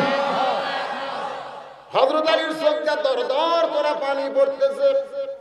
হযরত আলীর চোখটা দরদর করে পানি পড়ার কারণ হলো এশার নামাজ পড়ে হযরত আলী ঘরের মধ্যে ঢুকছে। খুব খেয়াল করবেন, ঘরের মধ্যে ঢুকে দেখে ঘর সুন্দর, হাসান হোসেনকে সুন্দর করে সাজায় দিয়া মা ফাতেমা সুন্দরী সাইদা গুইজা বসে আছে।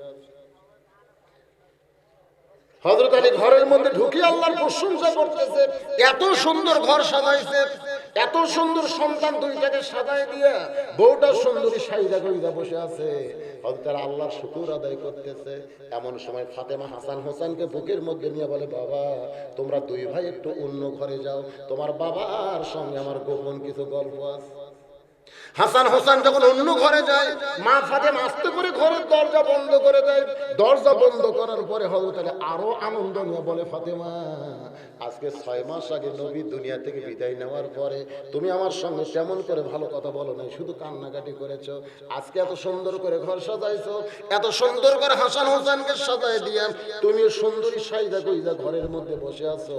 আমি আসার সঙ্গে সঙ্গে হাসান হোসেনকে অন্য ঘরে পাঠাই দিয়ে দরজা বন্ধ করলা। আসো আমার বুকের ভিতরে, আমি একটু তোমার সঙ্গে আদর সোহাগ প্রেম করতে চাই। ফাতেমার চোখটা দরদর করে পানি পড়তেছে। আলী বলে, ফাতেমা কান্দার কারণ কি? বলে, ওগো স্বামী, আর কোনোদিন সুন্দর করে ঘর সাজাবার পারবো না, আর কোনোদিন হাসান হোসেনকে সুন্দর করে সাজাবার পারবো না, আর কোনোদিন সাইদা গুইদা আপনার সামনে দাঁড়াবার সময় হবে না, কারণ আজকে গভীর রাত্রে ফাতেমার মৃত্যু হবে। যেই মাত্র কইছে আজকে গভীর রাত্রে ফাতেমার মৃত্যু হবে, গাছের গোড়া কাটলে গাছটা যেমন ঠাস করে পড়ে যায়, হযরত আলী তেমনি পড়ে গেলেন ঘরের মাঝায়। মা ফাতেমা আস্তে করে স্বামীর মাথাটা উড়াতে নিয়ে বলে, স্বামী গো এমন করে আপনি কাঁদবেন না, কারণ আসলে যাইতে হবে। আল্লাযী খলাকাল মাউতা ওয়াল হায়াতা, এমন করে আপনি কাঁদবেন না, কারণ আসলে যাইতে হবে। আমি পর্দানিশী ফাতেমা সবসময় আল্লাহকে বলেছিলাম, আল্লাহ আমার মৃত্যুটা পর্দার ভিতরে দিও। আল্লাহ আমার দোয়া কবুল করেছে, এই জন্য আজকে রাতের অন্ধকারকে পর্দা বানায় আমার মৃত্যু হবে। আমি মরে যাওয়ার পর আমার 3টা চাওয়া কিন্তু আপনাকে পুরা করা লাগবে। আলী কান্দার বলে, ফাতেমা দুনিয়ার জীবনে গরিব ছিলাম বলে তুমি আমার কাছে কিছুই চাইলা না, আজকে মরার সময় তুমি কি চাইবা ফাতেমা? বলে, আমার 1 নম্বর চাওয়া হলো রাতের অন্ধকারই আমাকে দাফন করা লাগবে, রাতের অন্ধকারে মৃত্যুবরণ করব, আর দিনের আলোতে যদি দাফন করেন তাহলে আমার কবরের পর্দা থাকবে না, এই জন্য রাতের অন্ধকারই আমাকে দাফন করা লাগবে। ওগো স্বামী, আমার 2 নম্বর চাহিদা হলো আমার কোনো জানাজার ব্যবস্থা করবেন না। আলী বলে, ফাতেমা তুমি নবীর কলিজার টুকরা, লক্ষ মানুষ তোমার জানাজায় হাজির হবে, তুমি জানাজা কেন নিষেধ করতেছো? ফাতেমা বলে, ওগো স্বামী, লক্ষ মানুষ হাজির হয়ে আমার লাভটা কি? যদি লক্ষ মানুষ বলে ফাতেমা ভালো, আর আপনি যদি বলেন ভালো না, ওই লক্ষ মানুষের দোয়াতে ফাতেমার 1 তিল পরিমাণ লাভ হবে না। আর দুনিয়ার তামাম মানুষ যদি বলে ফাতেমা খারাপ, আর আপনি যদি বলেন আমার বউ ফাতেমা ভালো, এক স্বামীর সার্টিফিকেটে ফাতেমার 8টা জান্নাতের দরজা আল্লাহ খুলে দিল। ওগো স্বামী, আমার 3 নম্বর চাহিদা হলো আমার লাশটা খাটনিতে তুলবেন না, কারণ আমার লাশ কাঁদে নেওয়ার মতন পুরুষ মানুষ দুনিয়াতে তেমন নাই। যদি আমার বাবা দুনিয়াতে থাকতো, মরা মেয়ের লাশের খাটনি বাবা কাঁদে নেবার পারতো। আমার হাসান হোসেন যদি বড় হইতো, মায়ের লাশের খাটনি কাঁদে নেবার পারতো। ওগো স্বামী, আমার বাবা বিদায় নিয়েছে, আমার হাসান হোসেন এত ছোট, খাটনি কান্দে কে নিবে? আপনি আমার লাশটা জান্নাতের বাকির পূর্ব কোনায় সবুজ রঙের একটা বাতি জ্বলবে, ওই বাতি বরাবর আমাকে দাফন করবেন রাতের অন্ধকারে। দুনিয়ার কোনো মানুষজন আমার কবরের খবর না জানে। বাজান গো, হযরত আলী এক দৌড়ে গেছে আবু যর গিফারির কাছে। আবু জর বলে কাঁদতেছে। আবু জর চমকে যায়, গভীর রাতে এমন করে কে কান্দে? দরজা খুলে তাকায় দেখে আলী। কি জন্য কান্দো আলী? বলে আমার ফাতেমার জন্য কবর খুঁড়তে হবে। রাতের বেলা কেন, দিনের বেলা হবে না? বলে পর্দা নিশে ফাতেমা গোপনে বিদায় নিবে, দুনিয়ার কোনো মানুষ যেন কবরের খবর না জানে। আবু যর গিফারি কবর খুঁড়তে পারে নাই, যতটুকু খুঁড়েছে। এরপর হযরত আলী কবর খুঁড়ে ফাতেমাকে যখন দাফন করে মাটি দিয়ে যখন আসমানের দিকে তাকায়, বলে মাবুদ, আমার ফাতেমা রাতের অন্ধকারে বিদায় নিল, রাতের অন্ধকারে কবর দেওয়া হলো।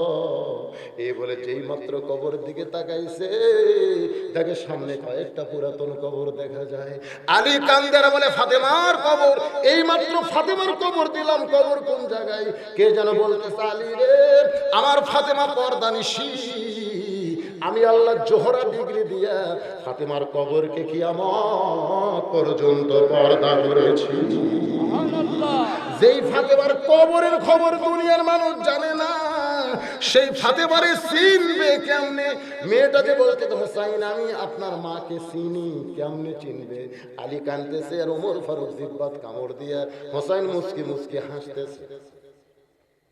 মেয়েটা বলে, হোসাইন আপনি যে প্রশ্ন করলেন আমার মাকে জানো, আমি উত্তর দিলাম, হইল কি হইল না। আপনার 3 বিচারক যে কথা না বলে চুপ করে আছেন। ওমর ফারুক বলে, কেমনে হবে? তোমাকে প্রশ্ন করলাম আমার মাকে জানো, আর তুমি উত্তর দিলে আমি চিনি, তুমি কেমনে চিনবা? তোমার বাড়ি হলো রোম দেশে, রোমের জেলখানায় তুমি বন্দি বড় হয়েছো, তুমি হোসাইমা ফাতেমাকে কেমনে চিনবে? মেয়েটা বলে, হোসাইন আপনার মায়ের চোখের ভুরু জোড়া ছিল।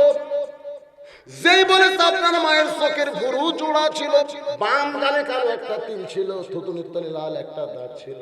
সঙ্গে সঙ্গে হয়তো দাঁড়িয়ে বলে, মা যা বলছিস মা, আর বলিস না, কারণ এই 3 জনের মধ্যে একজন পরপুরুষ রয়েছে।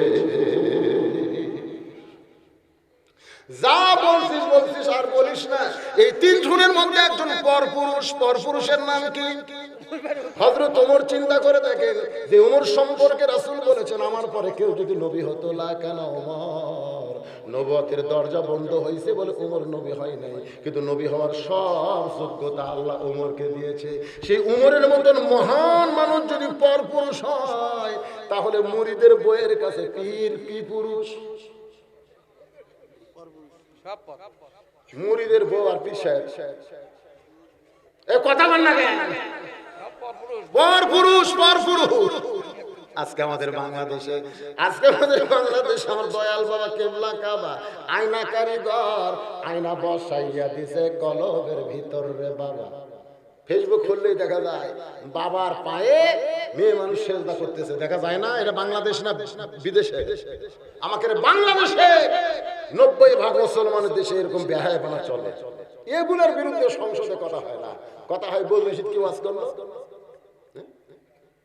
আমরা এখানে আজকে কেউ গালি দিচ্ছি, কথা বল না, গালি দিচ্ছি, সব কথা ইউটিউবে উঠতেছে, কারণ গালি দিচ্ছি, কোনো বিরুদ্ধে কথা বলা হয় না। আল্লাহর বান্দার একটু মনোযোগ দিয়ে শুনবেন। হযরত আলী বলতেছেন, মা চোখের ভুরু জোড়া ছিল, বাম গালে কালো একটা তিল ছিল, থুতুনির তলে লাল একটা দাগ ছিল, তুই কেমনে বললি মা?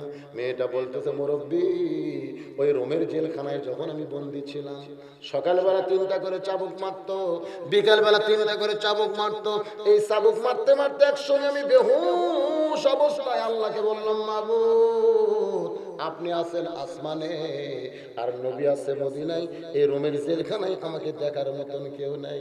এই বলে কাঁদতে কাঁদতে যখন ঘুমিয়ে গেছি, এমন সময় দেখি নূরের একটা পুতুলি আমার শিওরের পাশে বসে আমার মাথার হাত চুলের মধ্যে হাত দিয়ে কাঁদতেছে। আমি বললাম, কে গো আপনি? জান্নাতের নুরি না বেহেশতের পরী? এমন করে আপনি কেন কাঁদতেছেন? আমার মাথায় হাত দিয়ে বলে, মা আমি জান্নাতের হুরিও না বেহেশতের পরীও না, আমি হলাম জগৎ বিখ্যাত মা ফাতেমা। মেয়েটা বলতেছি, আমিরুল মুমিনিন।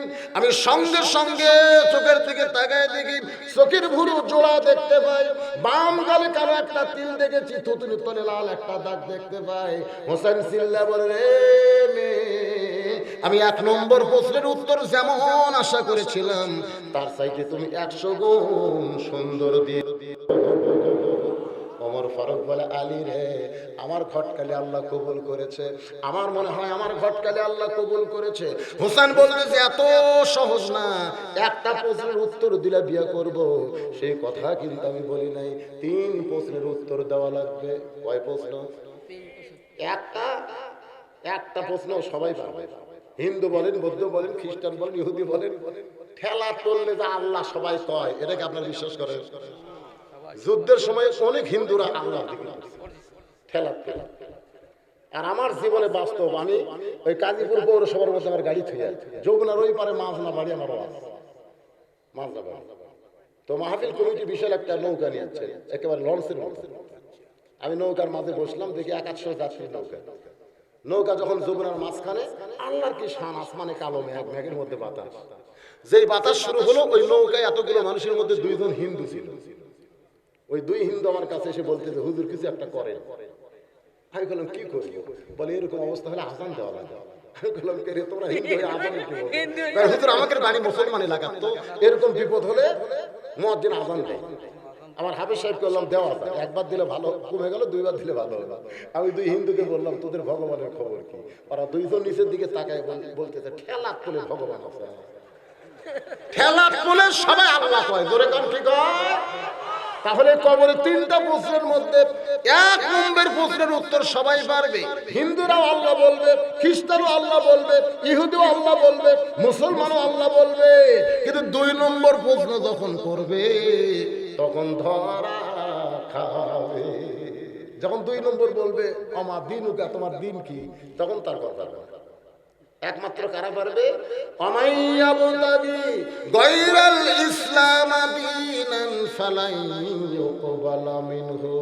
একমাত্র আমরাই পারবো। জোরে কোন কথা ঠিক কি না? ওমর ফারুক বলা, হোসাইন এখন তুমি 2 নম্বর প্রশ্ন করো। এবার হোসাইন 2 নম্বর প্রশ্ন করতেছে, একটু মনোযোগ দিয়ে শুনবেন, বিরক্ত হচ্ছেন? একটু মনোযোগ দিয়ে শুনবেন। হোসাইন 2 নম্বর প্রশ্ন করতেছে, রে মেয়ে, আমার 2 নম্বর প্রশ্ন হলো, 6 বছর বয়সে তুমি যে ঈমান গ্রহণ করলা, 6 বছর বয়সে তুমি যে ঈমান গ্রহণ করলা, তোমার দাদা খ্রিস্টান, তোমার বাবা খ্রিস্টান, তোমার মা খ্রিস্টান, ওই রোম দেশের সকলেই খ্রিস্টান। ওই খ্রিস্টান দেশের মধ্যে 6 বছর বয়সে তুমি ঈমান পাইলা কোথায়? ঈমানের খবর তোমাকে কে দিল? কি কারণে তুমি ঈমান গ্রহণ করলা? এটাই হলো আমার 2 নম্বর প্রশ্ন। ওমর ফারুক থরথর করে কাঁপতেছে। কাঁপার কারণ হলো, এই প্রশ্ন ওমরেরই করা দরকার ছিল। জোরে কোন কথা ঠিক কিনা? যখন 2 পাহাড়ের মাঝখানে মেয়েটাকে দেখেছে, মেয়েটা যখন বলতে 6 দিন হলে খুঁজতেছি, আমার দুঃখ হলো 6 বছর বয়সে ঈমান গ্রহণ করেছি, তখন কিন্তু হযরত ওমরই প্রশ্ন করা দরকার ছিল, 6 বছর বয়সে তুমি ঈমান কেমনে পাইলা? যেই প্রশ্ন হযরত ওমর করতে পারে নাই, সেই প্রশ্ন করলো হোসাইন। জোরে কোন কে?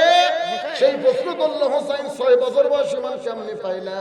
এবার মেয়েটা বলে, হোসাইন 6 বছর বয়সে ঈমান কেমনে পাইলাম যদি আমি বলতে চাই, আপনারা কিন্তু বড় কষ্ট পাবেন। ওমর ফারুক বলে, বিয়া যদি বসবার চাও তাহলে 2 নম্বর প্রশ্নের উত্তর দাও, যতই কষ্ট পাই হোসাইনের সঙ্গে তোমার বিয়াটা আমি ওমর দেখবার চাই। সুবহানাল্লাহ। মেয়েটা বলতেছে, আমিরুল মুমিনিন 6 বছর বয়সে ঈমান কেমনে পাইলাম? তাহলে শোনেন, আমি আমার মায়ের কাছে ছিলাম অন্দরমহলে, আমি দুনিয়ার সাধারণ কোনো ঘরের মেয়ে না, আমার দাদা হলো রোম সম্রাট কাইসার। অন্দর মহলে গিয়া আমার মায়ের কাছে বলতেছে আমার নাতনি কোন জায়গায়। আমি তখন ঘর থেকে বের হয়ে বললাম দাদু ভাই। আমার দাদা বলে নাতনি রে, আজকে রোমের রাজ দরবারে খেলা হবে, তুই কি খেলা দেখতে যাবি? আমি 6 বছরের ছোট্ট মেয়েকে দাদা যখন বলতেছে রোমের রাজ দরবারে খেলা হবে, তুই কি খেলা দেখতে যাবি? আমি বললাম দাদু ভাই আমি খেলা দেখবার চাই। দাদা আমার হাতটা ধরে রোমের রাজ দরবারে দাদার সিংহাসনের পাশে আমার জন্য ছোট একটা ছোট্ট চেয়ার সেট করে রেখেছে। ওই চেয়ারে বসে বললাম দাদু ভাই খেলা কোন জায়গায়? আমার দাদা বলে ওই যে তাকায় দেখ। মেয়েটা বলে হোসাইন, ওই 6 বছর বয়সী মানুষ কেমনে পাইলাম, শুনতে যদি চান তাহলে শোনেন। আমার দাদা বলে ওই যে তাকায় দেখ। আমি তাকায় দেখি একটা মানুষের 2টা চোখ কালো কাপড় দিয়ে বেঁধে রেখেছে, ওই মানুষের 2টা হাত কালো রশি দিয়ে বেঁধে রেখেছে, ওই মানুষের 2টা পা লোহার শিকল দিয়ে আটকায় রাখছে। আমি বললাম দাদু ভাই খেলা দেখার কথা বলে নিয়ে আসে, আপনি আমারে যা দেখাচ্ছেন ওইটা একটা মানুষ আমি দেখতে পাই। আমার দাদা বলে খবরদার, মানুষ না মানুষ না মানুষ বলবি না, ওটা মানুষ না রে, ওইটা হইল মুসলমান। মেয়েটা বলা হোসাইন আমি 6 বছর বয়সে বুঝতে পারলাম খ্রিস্টান জাতেরা মুসলমানকে মানুষ মনে করে না, এই মালওয়ানের বাচ্চারা মুসলমানকে মানুষ মনে করে না, ইহুদেরা কিন্তু মুসলমানকে মানুষ মনে করে না। আমাদের প্রতিবেশী ভারত যদি মুসলমানকে মানুষ মনে করত, তাহলে 400 বছরের পুরাতন বাবরি মসজিদ ভাঙ্গা ওই জায়গায় রাম মন্দির বানানোর রায় দিবার পারত না। জোরে কোন কথা ঠিক কি না? আল্লাহর বান্দারা একটু মনোযোগ দেন। মেয়েটা বলে হোসাইন আমার দাদা বলতেছে ওইটা মানুষ না রে, ওইটা মানুষ না, ওইটা হলো মুসলমান। আমি তখন বললাম দাদু ভাই ওই মুসলমানকে নিয়ে আপনি কি খেলা দেখাবেন? আমার দাদা বলে ওই যে তাকায় দেখ। মেয়েটা বলে হোসেন আমি তাকায় দেখি আগুনের চুলায় দাউ দাউ করে আগুন জ্বলতেছে, চুলার উপর একটা ডেকচিতে মনে মনে তেল, নিচের তাপে তেলগুলো টকবক টকবক করতেছে। আমার দাদা বলতেছে মুসলমানকে হাত পা বেঁধে উত্তপ্ত তেলের মধ্যে ফেলে দেব, মুসলমান তেলের মধ্যে পুড়ে মরে যাবে। আজকের খেলার নাম হলো মুসলমান মারার খেলা। আমি বললাম দাদু ভাই একটা মুসলমানকে মারার খেলা আমি দেখবো না, এই খেলা আমি দেখতে চাই না। আমার দাদা বলতেছে তোকে নিয়ে এসে অন্দর মহল থেকে দেখার জন্য দেখতেই হবে। আমাকে জোর করে যখন বসাইলো আমি তখন অনুনয় করে বললাম দাদু ভাই ওই মুসলমানকে কি মাফ করা যায় না? আমার দাদা রোম সম্রাট কাইসার বলে একবার কেন 100 বার মাফ করা যায়, 1000 বার মাফ করা যায়। বললাম দাদু ভাই তাহলে কেন মাফ করতেছেন না? আমার দাদা বলতেছে একটা বার যদি ওই মুসলমান বলে আল্লাহ রাসূল মানি না, খালি একটা বার বলবে আল্লাহ রাসূল মানি না, বলার সঙ্গে সঙ্গে হাতের বাঁধন পায়ের শিকল খুলে দেওয়া হবে, মুসলমানকে মুক্ত করা হবে। মেয়েটা বলে হোসাইন রে। আমি তখন দাদার কাছ থেকে উঠে গিয়া ওই মুসলমানের সামনে গিয়ে বললাম মুসলমান একটা বার খালি বলেন আল্লাহ রাসূল মানি না, তাহলে উত্তপ্ত আগুনের তেল থেকে আপনাকে আমার দাদা ছেড়ে মুক্ত করে দিবে। খালি একটা বার বলেন আল্লাহ রাসূল মানি না। এ হোসেন শোনো, আমি 6 বছরের ছোট্ট মেয়ের সামনে ওই মুসলমান চিৎকার করে বলতেছে রে মা তুমি ছোট্ট মানুষ, তুমি বোঝো না, তোমার কাছে জীবনের দাম বেশি, কিন্তু একজন মুসলমানের কাছে জীবনের চাইতে ঈমানের দাম অনেক বেশি। দরকার হলে আমি গোটা দুনিয়া ছাড়বো, কিন্তু এক মুহূর্তের জন্য আল্লাহ রাসূল আমি ছাড়তে পারবো না। মেয়েটা বলে হোসেন রে এই কথা যেই মাত্র মুসলমান বলেছে আমার দাদা রোম সম্রাট কাইসার সিংহাসন থেকে দাঁড়িয়ে বলে আর দেরি করা যায় না, ওই মুসলমানকে হাত পা বেঁধে উত্তপ্ত তেলের মধ্যে ফেলে দাও। আমি যাবার চাইলে দাদা আমার হাতটা জোর করে ধরে রাখে। আমি তাকায় দেখি ওই মুসলমানকে উত্তপ্ত তেলের দিকে নিয়ে যাচ্ছে। মুসলমান একটা বার পিছন টান দেয় না, একটা বার হিকা নেয় না, একটা বারও বলেন আমি মরতে চাই না মরতে চাই না, বরং সব সময় দেখি মুসলমান বিড়বিড় করে বলতেছে ওয়ালা তাকুলু লিমান ইউকতালু ফি সাবিলিল্লাহি আমওয়াতুন বাল আহইয়াউ ওয়ালাকিন লা তাশউরুন। আল্লাহু আকবার। জোরে বলেন না কেন? লিল্লাহি তাকবীর। মেয়েটা বলতে তো হোসাইন। আমি তখন তখন বুঝতে পারি নাই কি যেন বিড়বিড় করে বলে। যখন আগুনের চূড়ার কাছে নিয়ে আইছে তখন আমি বাধ্য হইয়া দুইটা হাত আমার চোখের সামনে দিলাম। একটা জীবন্ত মানুষকে আগুনের তেলের মধ্যে মারবে, এটা আমি 6 বছরের ছোট্ট মেয়ে কেমনে দেখবো? এই জন্য রাসূল বলেছেন কুল্লু মাউলুদুন ইউলিদু আলাল ফিতরা। 6 বছর 7 বছর বাচ্চা হিন্দুর হয়ে মরে গেলেও জান্নাতে যাবে, কাফেরের হয়েও মরে গেলেও জান্নাতে যাবে, খ্রিস্টান হয়ে মরে গেলেও জান্নাতে যাবে, কারণ তারা এখনো পাপ করে নাই, পাপ করার বয়স হয় নাই। যতক্ষণ পর্যন্ত দুই কান্দে দুটা মুহুরি না আসবে ততক্ষণ পর্যন্ত সব বাচ্চাই মুসলমান। জোরে কোন সুবহানাল্লাহ। মেয়েটা বলতে হোসাইন যখন আগুনের উত্তপ্ত তেলের কাছে নিয়ে আইছে এই দৃশ্য আমি দেখবো না বলে দুইটা হাত আমি চোখের সামনে দিলাম। আমি যখন চোখের সামনে দুইটা হাত দিছি সঙ্গে সঙ্গে একটা মধুর বাণী আমার কানের মধ্যে ঢুকতেছে।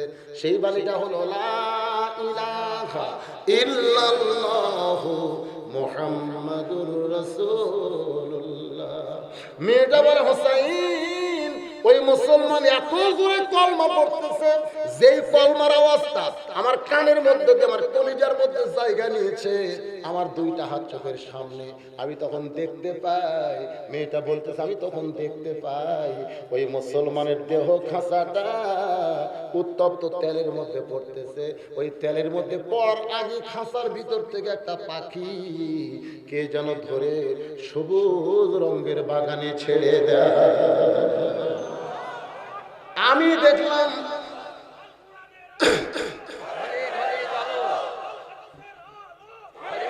লিল্লাহে তাকবীর, আল কোরআনের আলো ঘরে ঘরে না সব জায়গায় জানো, সব জায়গায় জানা লাগে, কোনো জায়গা বাদ দেওয়া যাবে না।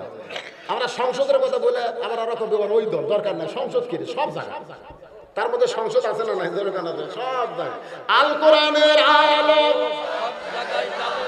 মেয়েটা বলতেছে আমি দেখলাম খাঁচাটা, এই যে দেহ নামক খাঁচাটা উত্তপ্ত তেলের মধ্যে পড়তেছে। খাঁচা তেলে পড়ার আগে কে যেন খাঁচার ভিতরে পাখিটা ধরে, পড়ার আগে পাখিটা ধরে সবুজ রঙের একটা বাগানে ছেড়ে দেয়। আমি হেঁচকা টান দিলাম। আমার দাদা আমার হাত ধরে আছে, 6 বছরের ছোট্ট মেয়ে, তারপরও আমার ভিতরে এত শক্তি কে দিয়েছে। এই শক্তিতে হেঁচকা টান দিয়ে আমি বাড়িতে দৌড় দিলাম। বাড়িতে দৌড়ে গিয়ে বললাম মা লা ইলাহা ইল্লাল্লাহ মুহাম্মাদুর রাসূলুল্লাহ। আমার মা বলতে থেকে রে পাগলি তুই না তোর দাদার সঙ্গে খেলা দেখতে গেলি, এই খেলা দেখতে গিয়ে মুসলমানের কলমা কোথায় পাইলি? এই কলমা যদি তোর বাপ শোনে দাদা শোনে তোকে হত্যা করবে। আমি তখন বললাম মা এই কলমাওয়ালারা কোনোদিন মরে না। আমি 6 বছরের ছোট্ট মেয়ে আমার মাকে বললাম মা এই কলমা পড়লে আমার দাদা আমাকে মারবে, আমার বাবা আমাকে মারবে, তুমি শুনে নাও মা এই কলমাওয়ালারা কোনোদিন মরে না। আমি নিজের চোখে দেখছি মা খাঁচা পড়েছে উত্তপ্ত তেলের ভিতরে, আর ভিতরের পাখিটা ধরে কে যেন সবুজ রঙের ইল্লিন নামক জান্নাতের বাগানে ছেড়ে দেয়।